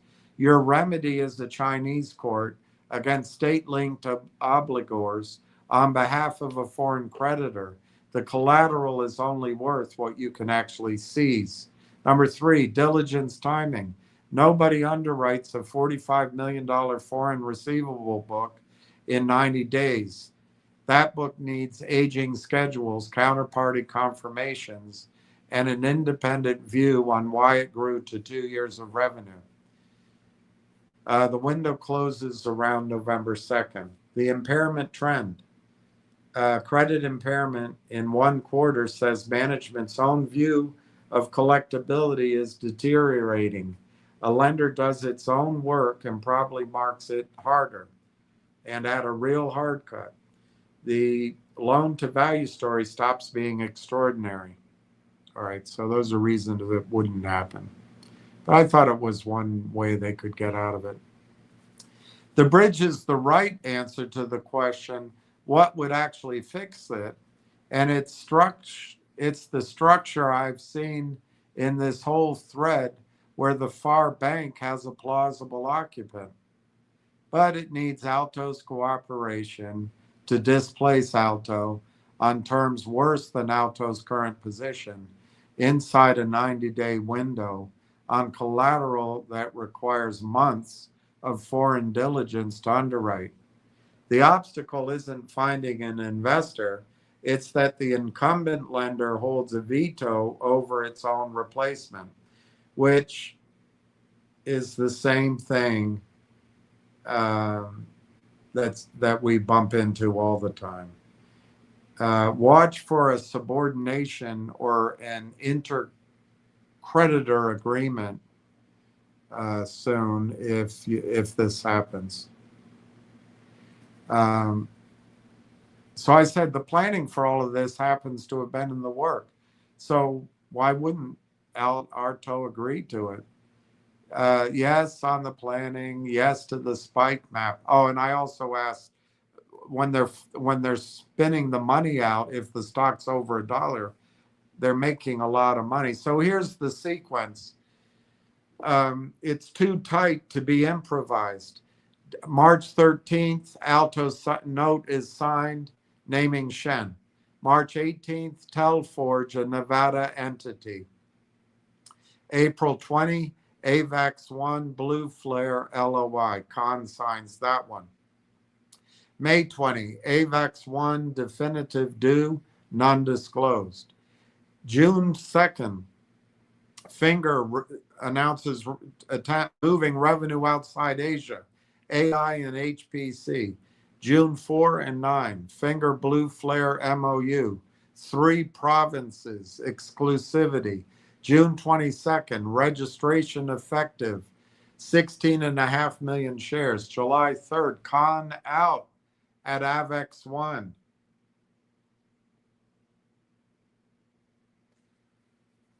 And then July 27, preliminary proxy, cap removal only. August 4th, Khan effective at fngr. fngr signed with Khan's partner 2 months before hiring Khan, while she was still running the other company. That's not a search process, that's a strategy. And the counterparty and the operator moved as a unit. Your due diligence point cuts both ways, though. If they'd done the work on the receivable, you'd expect some disclosure, a collection plan, a factoring facility, an aging schedule. Instead, the impairment line moved 522,000 in one quarter, and the disclosure is silent. The diligence they've plainly done is on the Alberta Compute deal. The receivable looks like the thing being walked away from, not the thing being worked. All right, so bad idea. The correction on the spike, you're directionally right, and the mechanism is real, but the multiple is smaller than 300%. Alto converts 90% of the lowest daily VWAP in the trailing 7 sessions, or the first day of the monthly period, whichever is lower. It sells at whatever the tape gives. At 21 cents, if the spike goes to 30 cents, that's a 59% gross spread. That's what they're selling to now. As you're buying at 30 cents, fngr, they're making 60% on their money guaranteed. Pre-spike 21, spike to 45 cents. Conversion it's all the conversion is roughly 19 cents. While if it goes up to 45 cents and you're buying, Alto's converting at 138% guaranteed profit. If it spikes to $1, Alto converts at 429%. So if you're scrambling to buy fngr at $1, you're helping Alto make 400% without risk. So run the dollar, the NASDAQ cure level. It's roughly 5x on conversions priced off the run last week. It compresses as the look back rolls forward. So the extraordinary spread lasts about 7 sessions and then normalizes back toward 11%. Yes, I agree with that. But 2 provisions extend the window past that. There is a deferral. The holder can defer or reallocate monthly amounts. They can sit out the flat months, stack the deferred balance into the spike. Unbelievable. A deferred 2 million at 19 cents is 11 million shares almost, 23% of the float in 1 month at pre-spike pricing. The AVAX 1 leak out tells you how these are drafted. That instrument capped accelerated sales at 20% of daily volume, except when the sales price was 3% or more above the prior close. Then the cap doesn't apply. The selling restriction was written to switch off precisely on up days.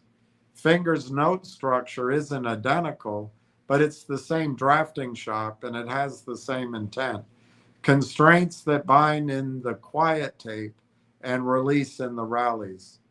The spike doesn't just let Alto sell high, it lets Alto sell high at last week's cost basis in size with the liquidity to absorb it. You're providing the liquidity.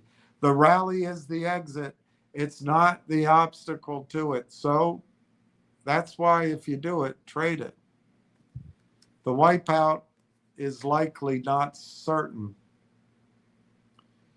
Dilution from near zero is dilution to near zero from a large raise. AgriForce holders went to 3.4%. 3.4% after the raise. Finger has 61 million shares. To hit that same ratio, they'd have to issue roughly 1.7 billion.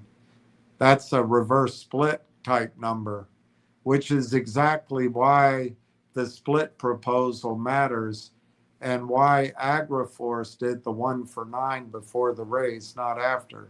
So the split isn't just NASDAQ compliance, it's the precondition for the dilution.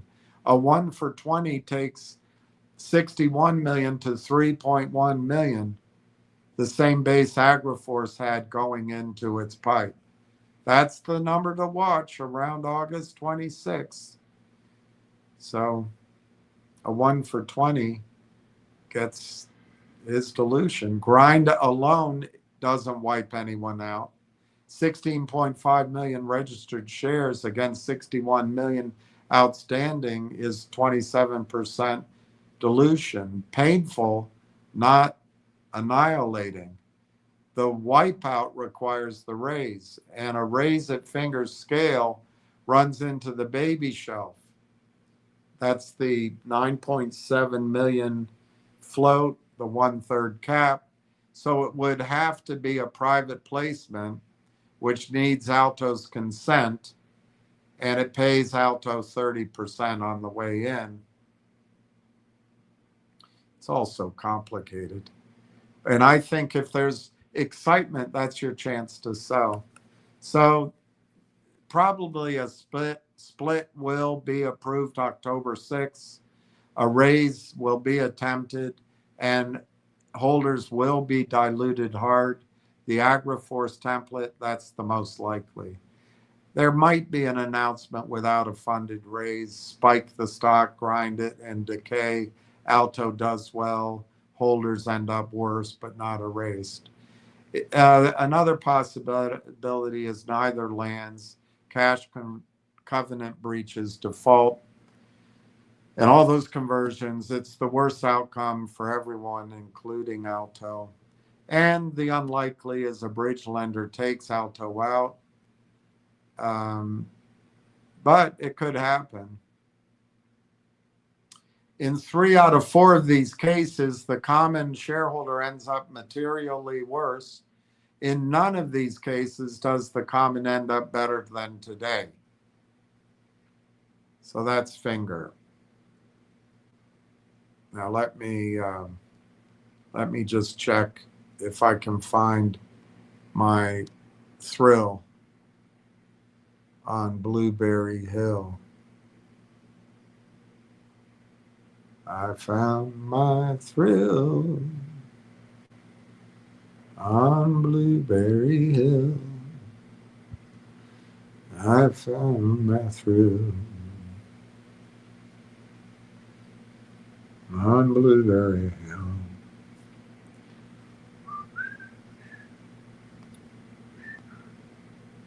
I think I'm going to have to apologize to you guys because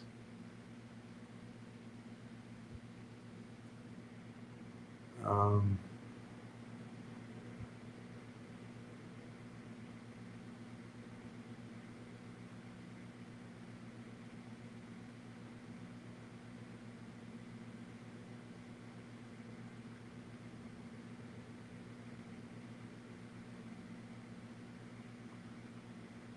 yeah, I can't find it.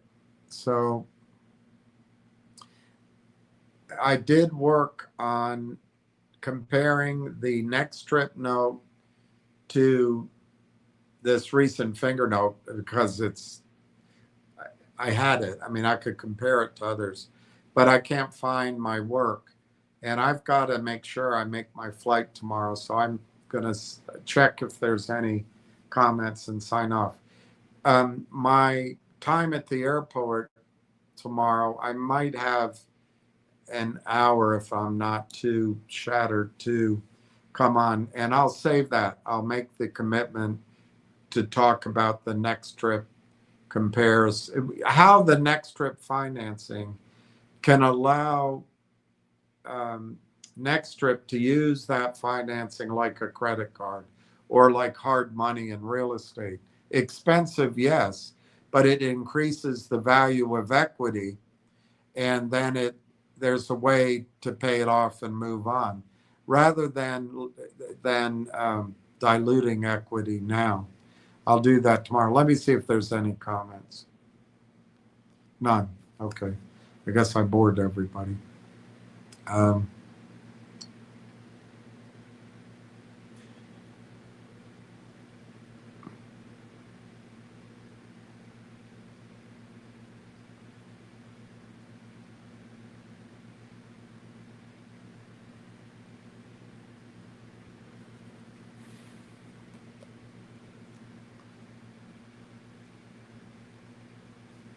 The draw's out for Cincinnati. And let's see if Djokovic is in there. You know, he's going to be down there with Carlos, of course. He never seems to win the draws, but hey.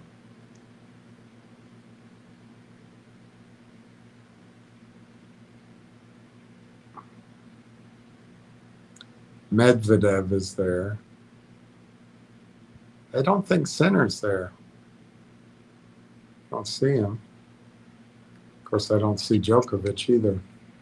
Anyway, let's not get distracted about that. So we went over a bunch today. Thank you for listening. I will get the comparison on the Lind note for next trip and be able to show you blow by blow why it's not as bad as it sounds, but I don't want to sugarcoat it either. And we'll do that. I'll try to do that at the airport tomorrow. I might be really tired, but I'll give it my best shot. Otherwise, I thank you for tuning in. I wish each of you peace, and we'll catch you on down the highway.